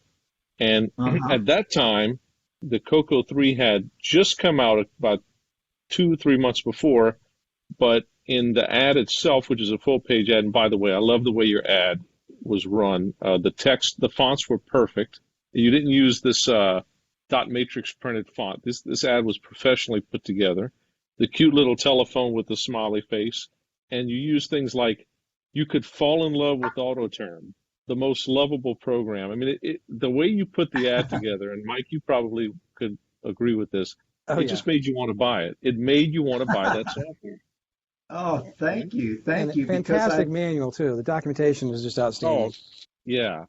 The terms like good looking, sweet talking, smooth walking. I mean, just the rhyme and the way that the ad was put together, the way that it was written was just fabulous. At some point in my life, I saw somebody talking about sales, and they repeatedly said, sell the sizzle instead of the steak. So I was mindful of that. You know, as much as I'm a techie and on products I develop, I overdo it with the technology, with doing techie stuff, I think. But, yeah, I tried to focus on the sizzle, yeah. I can tell you that's what attracted me to it, the way that the ad was put together. That ad, actually, I went to the June 1987 issue of the Rainbow. By that point, the ad was a half page. And the banner at the top of your ad says, runs on CoCo 3. And I remember when I first bought AutoTerm, I think it was version 3 or 4, only ran on the CoCo 2, so it was in the 32x16 screen. But later you sent out a disc, an update disc. I remember getting it in the mail, unsolicited as I recall. Or maybe I had to pay for an upgrade. And it ran on the CoCo 3, which took advantage of the 80x24 screen and the buffer, the big buffer, yeah, maybe the CoCo 3 is when they went to the 128K memory. Yes, that's exactly right. Yes. Yeah. That's right. And then I went as far out as May of 1989 is the last time that I see the ad running. Yeah, right. Oh, that surprises me. Yeah. Time flies, you know. Yeah, I didn't realize that it kept going for that long. But, and I guess, like taking advantage of the larger screen and some of the other stuff, I must have done that programming. I think Jim Whitaker just did the disk drive stuff, you know. I don't remember exactly. And then I would still do touch-up to the main body of the program as needed. So that's probably what happened there. So Jim Whitaker was a partner did he live nearby? Was he a CoCo He was guy a guy. He was a guy that lived in Dallas that I met at. I'd go to these computer user group meetings, and I met him in a meeting, and he was interested in programming on the CoCo. Had done some programming, and I don't know if it was in assembly or not. It probably was. You know, playing around with doing different stuff.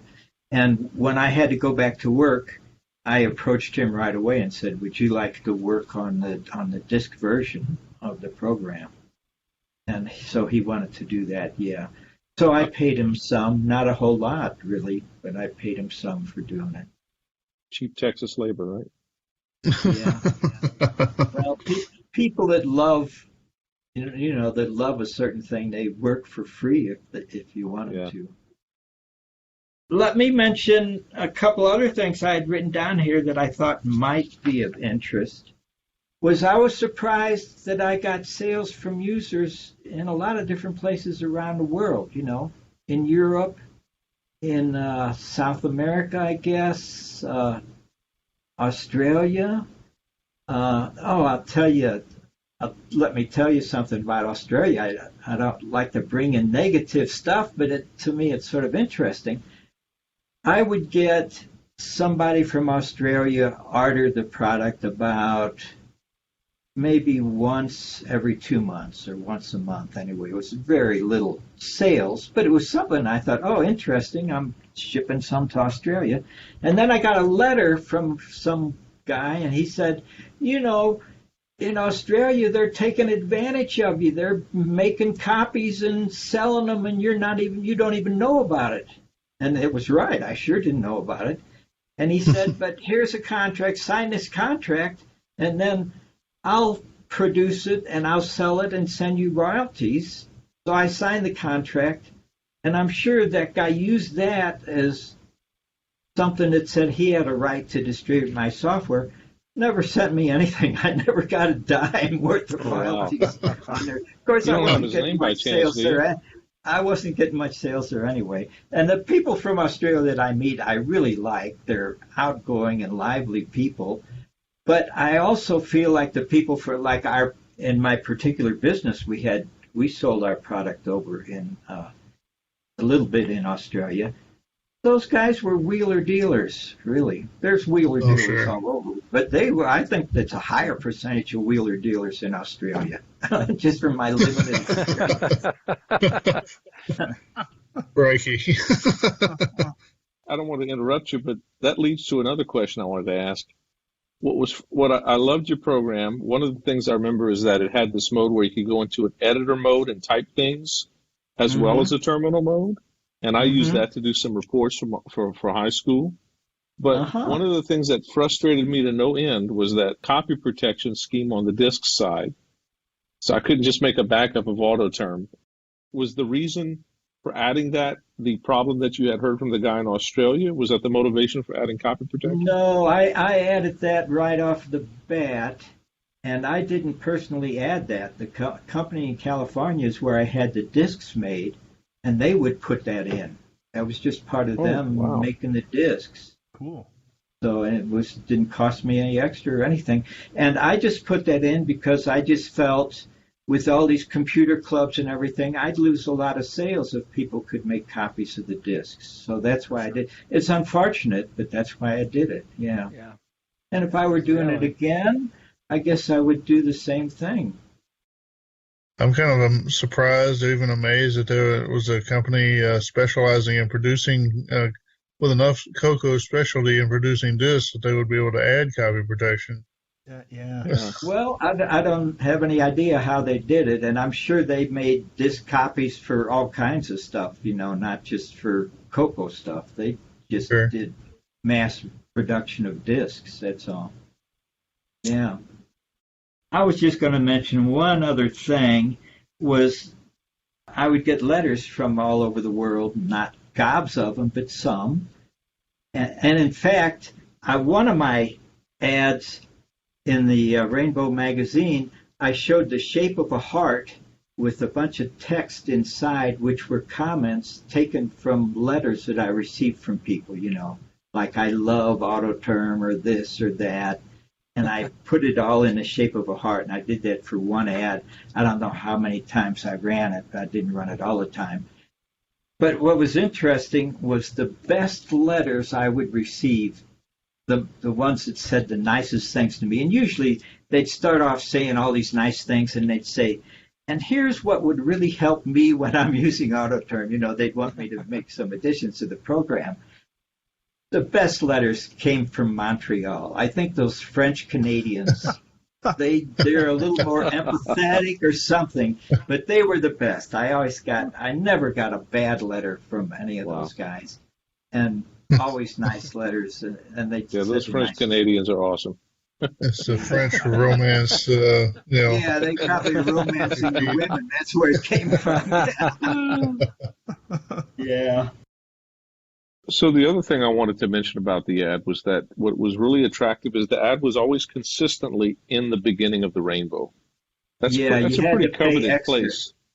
Yep, you had to pay extra and you had to line it up early or somebody else would get it. Yeah. Yeah, but you were in there every month, it seems like, for 2 or 3 years. I mean, it's fascinating. So that was, so the position of the ad closer to the front of the page or the front of the magazine, the full page ad as well as the half page ad, and just the look of the ad. I mean, I think that's that's what made it stand out for me and probably a lot of people who bought the software. Huh. Well, I just try stuff. Here's an interesting story related to that advertising stuff. If you look back at the Rainbow magazine or whatever, there was another magazine too on a color computer back then. But if you look, they always, under the back side of the cover, one of the things that seemed like they always say, they would talk about advertising and that, then they'd say, no in-house accounts. And what that meant was if you were going to advertise in there, you couldn't pretend like you were an organization. You should get their advertiser's price, which is about 40% less than their normal price. Well, the ad company, I lived in Richardson, a suburb of Dallas. The ad company I dealt with in Richardson, and they're the ones that did that telephone. I tried to get them to come up with something, and they did the telephone, and they did the layout on my ad stuff. So they placed the ad. I told them where to place it, and they did the arrangements with the magazine. But I don't know if they were in financial bind or if this is just the way it's done in the industry, but they wouldn't pay the advertising bill right away. They would pay it 2 or 3 months later, and which didn't matter to me one way or the other. But eventually the magazine called me up and said, the payments are behind. And I said, well, that's sort of out of my hand, but I'll go talk to them. And I'd go talk to them.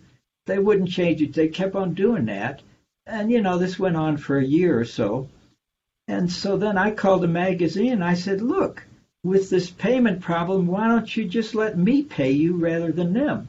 And they agreed to do that, and I got the 40% discount. That was really something that just fell into my lap. That's awesome. And it fell out of theirs because they just, I wasn't changing the ad.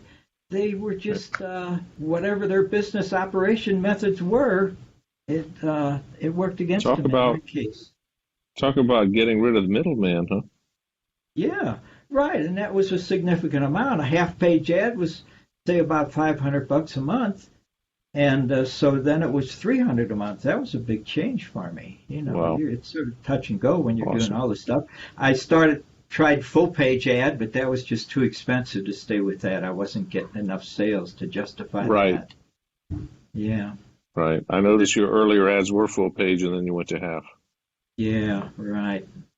You try stuff. You just try whatever and see what works. It takes a while to see what works, but that's what I did anyway. I don't know if you're aware that people are using devices that they call them internet modems, but they kind of look like a modem. They have a serial port on one side, but then on the other side they run TCP/IP protocol stack and plug into your Ethernet or Wi-Fi and are able to connect across the internet. Instead of making a phone call, they do it over the internet, and then people are setting up BBSs. You can use your terminal software to connect to an actual BBS again across the internet, and it seems to be pretty popular. And like I said, oh yeah, that's interesting. All right, so that stuff is always changing, and it's just as other technology changes, the communication interface technology changes too. Yeah. One of the requests I had on that auto term, and I just couldn't do it because I was back working full time. But I thought it might have been something that could make money, was they wanted that auto term to imitate these terminals. Like back then, a computer terminal, maybe they cost about $1,000 for one computer terminal. And they mainly just followed this protocol where certain characters said clear the screen or move the cursor here or there on the screen and different stuff. And I could have put that into AutoTerm. It could have taken up a decent amount of space, but still, there was pretty much space with that 128K.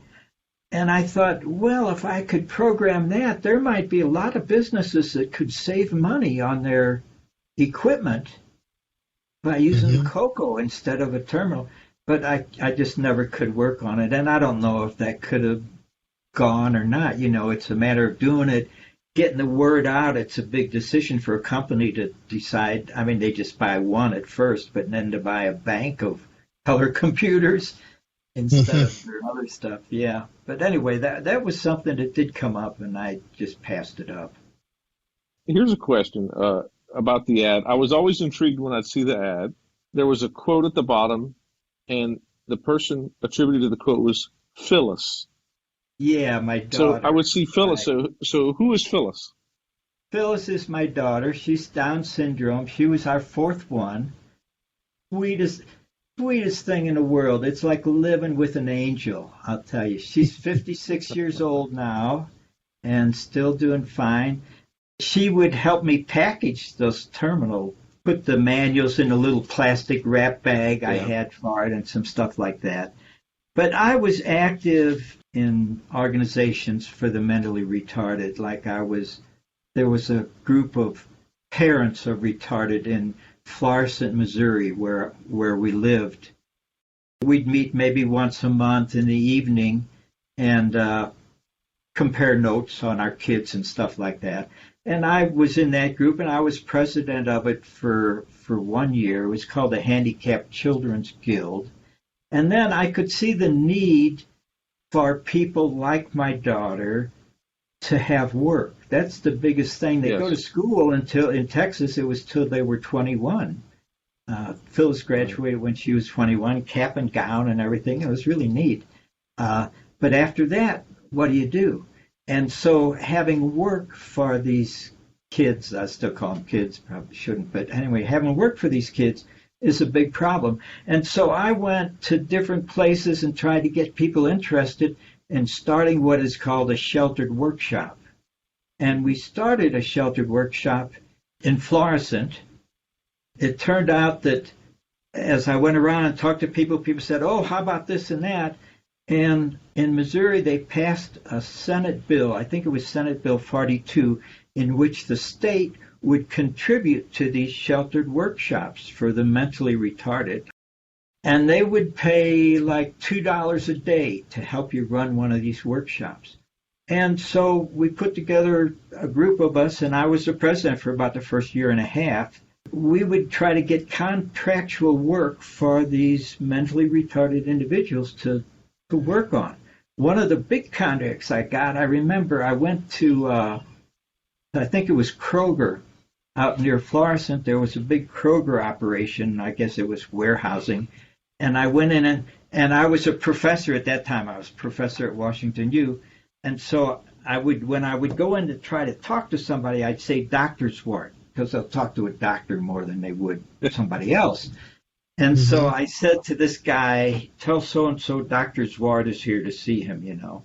So he does let me come into his office, and he's right off the bat, he says, what kind of doctor are you? So I had to explain and everything. But he was nice, and then I told him what I was looking for in that.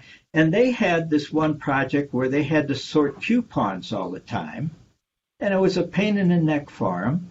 And so we set up at our shelter workshop like a pad with a picture of the different coupons, and our workers would go through a big bag or package of these coupons and pull them out and put them in the right spot so they'd get sorted and counted.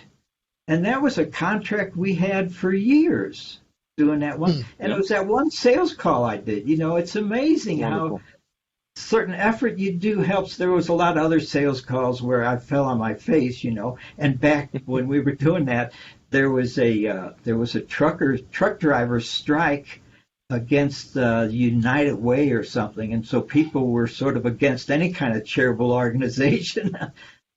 So it was troubles trying to get the business. But that sheltered workshop over the years has stuck around. I mean, all the people that were involved in starting it aren't around anymore. Now it's run by some organization, but it is still in operation in Florissant, which is really something, because that was amazing. A long time ago. Yeah, it really is. But so that's why, seeing that need, that's why I always put that little blurb at the bottom. And I'm working on a program for the smartphone, my first program for the smartphone, which I started years ago, but I only work on and off, and I probably haven't worked on it for a few months now. But I know if I ever finish that thing and I start advertising it on the web somehow, I'm going to include little statements like that still, because that's really very close to my heart, that kind of stuff. And I'd like to read the statement. It says, please hire the mentally retarded. They are sincere, hardworking, and appreciative. Thanks. Every time I'd see the ad, I'd read that, and it's so true, and it's very touching. And I just, I think that's a wonderful thing that you put there. Yeah. Well, if I ever finish my project, I'll do the same thing, and it'll say the mentally challenged rather than a mentally retarded. Yeah, otherwise, of course, yeah. It'll be politically correct, right? Exactly that. Yeah, right. That's wonderful, though. Very good. Very good work on that. Yeah, thank you. Thanks for your time. It was great to talk with you. This is a great It's interview. been a lot of fun. I really enjoyed this. Listening to you, Phil, it's been great. Appreciate you spending some time with us, and we've really enjoyed it. Thank you, John. Thank you, John. With that, we're going to end this segment, and then we'll be back with the rest of the show. Did you know that the average business person receives 190 pieces of information each day? Is your business or organization struggling to coordinate and track important tasks and events? Then you need Calendex, the automated computer calendar. Calendex is easy to use. Just enter due date and information on an electronic file card. Calendex starts reminding you of upcoming events a month in advance. And Calendex will keep reminding you until you tell it that the item has been taken care of. The Calendex chain of command feature allows each member of your group to have a personal ID. Calendex will report seriously overdue items up the chain of your organization until they are taken care of. Use Calendex every day and always know what tasks are coming due. Never miss important deadlines. Feel secure that everyone is up to date. Keep a permanent record of activities. Experience the power of Calendex for yourself. For a limited time, Calendex for the color computer is available for only $35. Calendex from Grantham Software Division, the automated computer calendar. You know, you and me, we've been together for a long time. And when you're working so hard, things can get a little hot. And you've got to find a way to cool it down. Cool down your color computer with the CoCo Cooler from REM Industries. It brings down the operating temperature to ambient, regardless of accessory load. Reduces temperature of the entire computer, not just the SAM chip. Easy 1-minute installation, and it's just $39.95. And now offering the CoCo Cooler 2. It's the same price and the same fit for the color computer too. Don't let your color computer get too hot. Cool it down with the CoCo Cooler. For fastest service, send money order or certified check. Add $2 shipping for continental U.S. Add $4 shipping for Alaska, Hawaii, Canada, and APOs. Add $15 shipping for overseas. Add $3 for 220 to 250 volt model. California residents add 6.5% sales tax. Will ship COD on USA shipments only. All merchandise shipped from stock. CoCo Cooler is a product of REM Industries Incorporated, Chatsworth, California. Welcome back to Neil's Corner. And do I ever have a treat for you this month? On this month's segment, I've got Mark McDougall from out in Australia giving us a tech talk on how he ported Nightlore to the Color Computer 3. This will be a 2 or 3 segment long talk. Enjoy part 1. All right, take it away, Mark. I've been asked to talk a little about the technical side of my Nightlore porting project. I'm aiming to explain how my process works and hopefully spur others on to similar projects for the CoCo line of computers.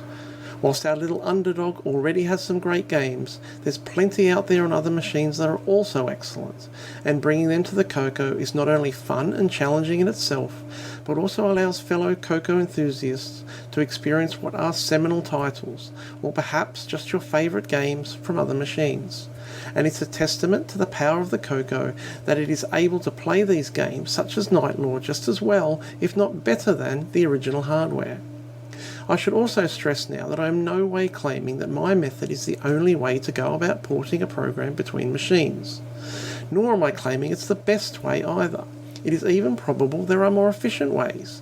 But my method fulfills my personal goals in taking on a porting project. I've done a few such projects over the years to varying degrees of success and completion on different source and target machines with different processors. My methods haven't really changed much over that time, except perhaps to add another dimension which I'll explain later. Some of you would likely know I have a few CoCo 3 ports in progress right now, and I am resolving to complete them when real life allows. So, although it has been quite a while since I worked on Night Law, I'll do my best to recall relevant details, and hopefully at least some of you will find something either educational or interesting to take away from my ramblings. Inspiration. When deciding on a project, there are a few factors I consider. Most importantly, it must be a game that interests me personally. That generally means either a seminal title or a personal favourite that I have played or at least have wanted to play. And it doesn't matter whether that game is from the arcades, a console, or another 8 or 16-bit microcomputer, they're all potential candidates. Past projects have included Space Invaders and Asteroids from the arcades, clearly no justification required there. Lode Runner on the Apple II, which is both a seminal title for the machine and a personal favourite, and Night Law on the ZX Spectrum, which, incidentally, I had never played before starting on the port. But it was such a graphically impressive game, as well as looking like an interesting game to play, I trusted the folklore surrounding it, and I wasn't disappointed. The next consideration is technical. How accurate can the game be represented on the target machine? Display capabilities are paramount here for me. Sound, not so much. That may stir a few grumbles, but it's my party. That said, it is preferable that some sort of sound be supported, if not an actual port of the sound routines like Night Law is. More on this in a moment. Other considerations are less critical but still factor, such as whether or not the target machine already has a port of the game, and if so, how good or faithful is it? I was well aware of Gold Runner 2000, for example, when I started on my Apple II Lode Runner port, but I wanted the authentic Apple II experience, what I was familiar with, on the CoCo. Gold Runner is a great game in its own right, but it's just a clone at best. And of course, I consider whether or not other CoCo users are likely to want to play it. While there's the technical and educational challenge for myself, enabling others to enjoy it certainly enhances the motivation and ultimate satisfaction. Some more on the technical considerations. Again, I stress here that these are my personal goals, and I'm not advocating they should be anyone else's, but for me, unless the game can be represented graphically and played authentically on the target, I'm not really interested. Of course, all rules are meant to be broken a little, so there is room to negotiate, but in general, the game should look the same as the original. Ideally, the graphics and sound will be ripped from the original and used verbatim, except perhaps to be converted to a more suitable format for the target, and the display and colour resolution be sufficient to render it like the original. As for the Night Law, the ZX Spectrum has essentially a 1 bit per pixel bitmap display, not quite linear like the CoCo 3, but well within the capabilities of the GAIM. Yes, John, I'm calling it GAIM. But the Spectrum can do colour, I hear you say. On the Spectrum, the colour is specified in a distinct area of memory dubbed attribute memory, where each byte controls an 8x8 pixel area on the screen. Ordinarily, this would have been a right royal pain in the butt to emulate, requiring more colour planes on the GAIM and hence a different graphic data format and more video memory, but there is actually very little use of colour in Night Law, and even that is purely cosmetic. The main game display is actually rendered in monochrome on the Spectrum. So I made the decision to forego multiple colours altogether and simply set a single palette register based on the main colour used for each room, and you hardly notice the difference. Now it goes without saying that the memory and CPU speed be sufficient on the target to play the game as it was intended, because my ports either utilise the original code if on the same CPU, or a line-by-line transcode of the original assembler if on a different CPU, the target must effectively be capable of running the original code at least as fast as the original hardware does. Again, looking at Night Law, it turns out that a 1.8 MHz 6809 compares well, performance-wise, with a 3.5 MHz Z80, especially when you consider that video memory access is contended on the spectrum. That is, the CPU gets interrupted by the display hardware, and the non-linear memory map requires more complex video address calculations on the spectrum. So we're left with sound. Ideally, the target sound capabilities are technically similar to the source, and the sound routines need only slight low-level patches to work on the target. Good examples are Lode Runner and Night Law. Not so much Space Invaders and Asteroids, which will require samples to be played in place of the original discrete sound circuits on the former and the Atari Pokey chip on the latter. So how do you know what is suitable? There's no hard and fast rule, unfortunately. It requires a mix of experience and guesswork. You need to factor in the CPU speed and special graphics hardware capabilities of the source. For example, the fact that Night Law runs on a 3.5 MHz Z80, or having to emulate the sprites from the arcade Donkey Kong. Thankfully, I've been able to use the work of others to estimate the suitability of some of my projects. The fact that the arcade Donkey Kong runs on a 3 MHz Z80, and that the CoCo 3 must also emulate hardware sprites and play sound, instilled some confidence that it could handle Night Law. And Arcade Asteroids, a 1.5 MHz 6502, was first ported to the Atari 8-bit home computer, albeit, as I just later discovered, with frame skip. I'm yet to finish optimizing my rendering, but hopefully I'll get there. In other cases, it was an educated guess.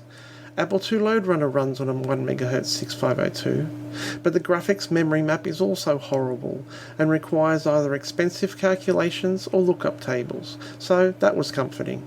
It also turns out that it uses a delay loop to throttle game speed, so there was that extra overhead if need be. So I've decided on a game. So now where to start? It should be noted there are two almost diametrically opposed approaches from here on in. Each has its advantages and disadvantages, and different people may choose either for their own purposes. Personally, my modus operandi is to fully disassemble the original program. For that, I use a professional tool called IDA Pro Disassembler, which I purchased originally through work. It has no equal that I know of for reverse engineering purposes, especially where 8 and 16-bit processors are concerned. I've used a few others in the past, and they're just clumsy in comparison. Now, when I say disassemble, I don't mean just throw it into a disassembler and have it list assembly instructions. What I mean is to reverse engineer, that is, understand and, ideally, comment literally every single line of source and every byte of data in the program. Every address, code and data referenced in the code is given a meaningful label. When I'm done with the IDA Pro disassembly, I'm left with a fully relocatable source file, code and data. In fact, I usually make sure I can indeed relocate it just to be sure. Of course, this process can be quite time-consuming and quite challenging, and in some cases, almost impossible. I have to admit that there's a very few instances where I understand the gist of a particular algorithm or code snippet, but explaining every single instruction and nuance escapes me. Those instances are generally deep in a game's AI algorithm, such as how Space Invaders decides when to drop a bomb, or how Lode Runner decides to move a guard. But at that level, there's not a great need to know, as long as the algorithm as a whole can be faithfully reproduced in the case of a transcode. There are also some instances where it is sufficient to merely understand what a particular routine achieves, and little to no benefit in understanding exactly how it achieves that, such as the circular wipe at the start of each screen in Lode Runner, or the sprite rendering in Night Law, and that is because, chances are, when porting to another platform, those particular routines will need to be rewritten from the ground up, optimized for the target platform, and in some cases even operating on data that is formatted differently to the original. The rendering routines on Lode Runner are a prime example because the architecture of video memory on the two platforms is completely different. I was quite fortunate with Night Law, and I must admit that this played some part in my deciding that it could be actually done, because there had already been a significant effort to reverse engineer at least the data structures used in the code. Those data structures were mostly concerned with map and graphics data and, although not quite complete, were a great head start on the reverse engineering process. So why reverse engineer? Primarily because I'm interested in actually learning how these games work, how they were coded, and also how well they were coded. Obviously, that may potentially reveal a few secrets to the gameplay, but generally thus far I've learned almost nothing that makes me any better at actually playing any of them. The AI in LoadRunner was sufficiently obtuse as to not offer any real insight, for example. There were a few behavioural patterns revealed in Night Law, but nothing that couldn't have been deduced via observation after playing it a while. Some of the games have turned out to be very well structured and quite efficiently implemented. Others, not so much. Some lend themselves very readily to high-level implementations, like Night Law, and I'll say more on this later, whilst others, such as Space Invaders, are, to be blunt, spaghetti assembler. Others again, for example Asteroids, fall somewhere between the two extremes, and I've even come across commercial code, admittedly written by bedroom coders, that was obviously written by, well, bedroom coders. Almost clumsily implemented, and sometimes even suggesting that the game design was done on the fly as the code was written. I also mentioned earlier that I'd added an extra dimension to my process in more recent projects. I originally had this idea after reverse engineering LoadRunner, but actually incorporated it into the reverse engineering stage itself of both Night Law and Asteroids. What I'm talking about is a faithful reimplementation, a transcode if you like, into the C language. And I do stress a faithful implementation, in orbit cycle accuracy of course. It uses the same resources, graphics, etc., and the code mimics the original assembler as closely as possible without being silly about it, for example, implementing a CPU emulator. So, for example, in LoadRunner, the 65020 page registers are implemented in a C structure consisting of 256 byte variables. All routine and data variable names are identical to the disassembled source. There are some slight optimizations, such as using 16-bit C variables and arithmetic operations, where the original source only treats them as 16-bit, to clarify the code, but that's effectively cosmetic. In all aspects, the game still plays exactly the same. Incidentally, any parameters that are passed in registers to subroutines in the original assembler code are instead passed as C function parameters, and there are a handful of cases where the original code used temporary storage only to pass extra parameters.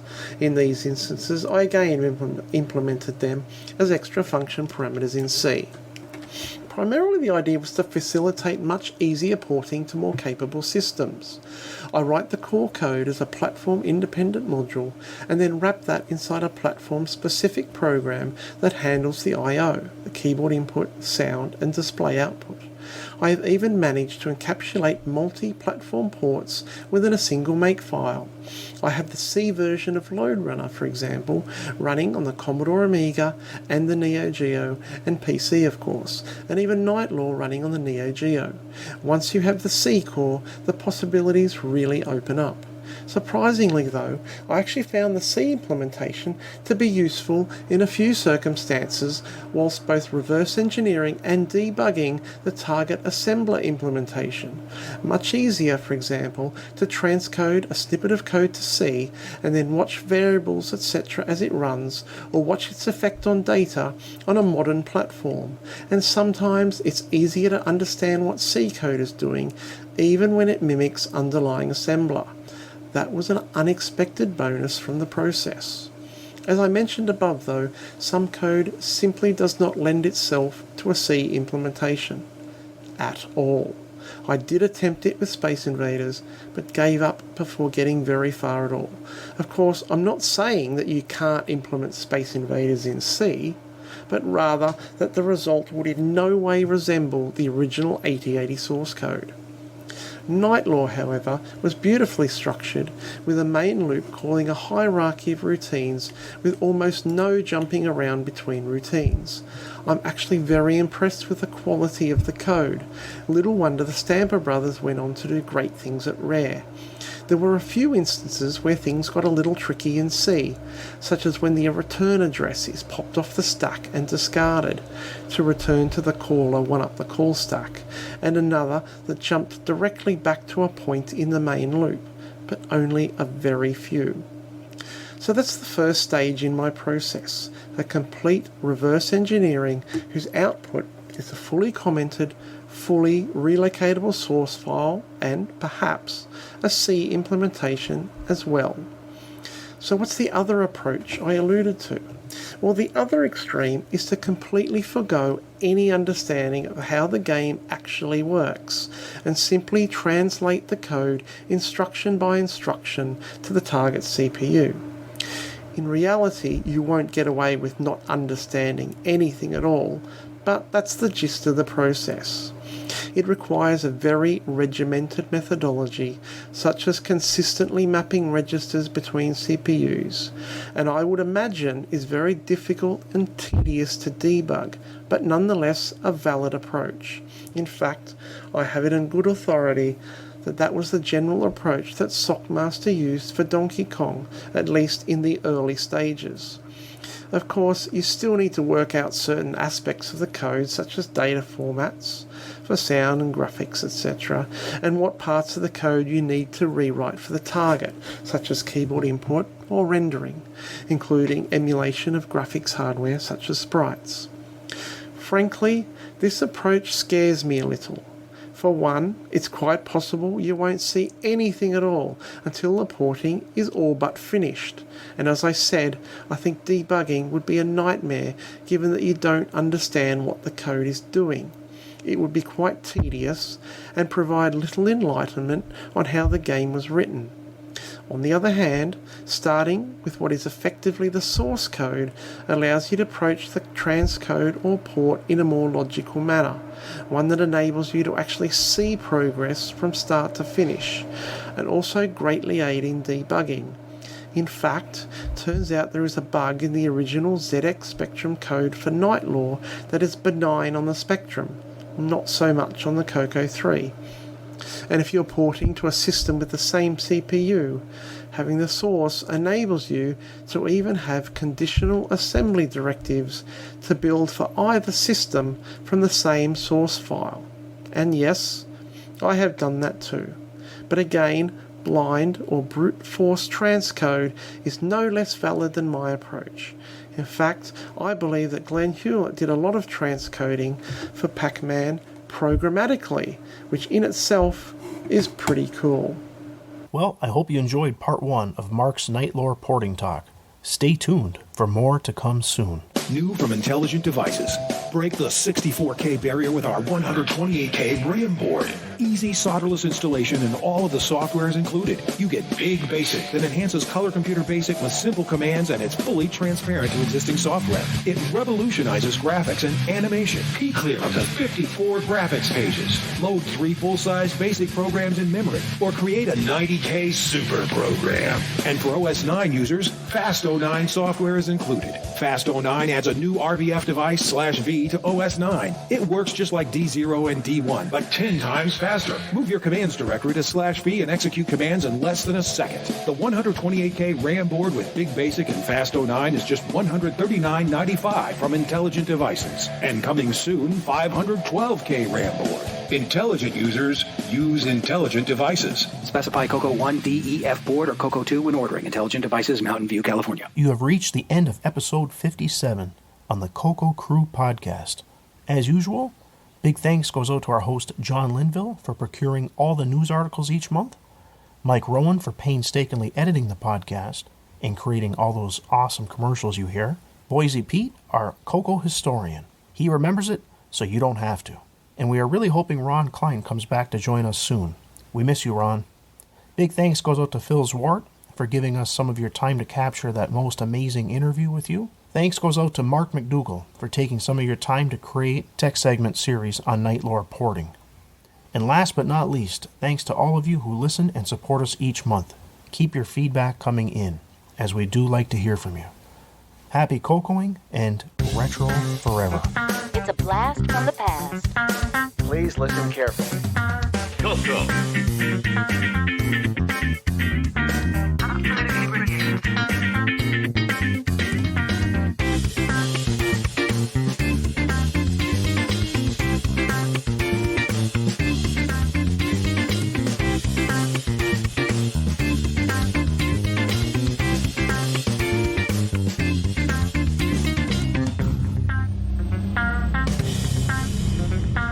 CoCo.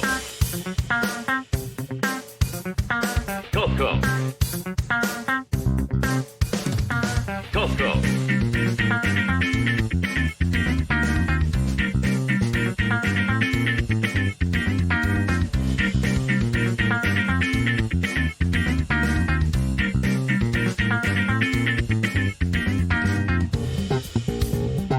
Dance like there's no tomorrow. What is this crazy rock and roll music anyway? It's a blast from the past. Dance, dance, dance. Dance, dance, dance.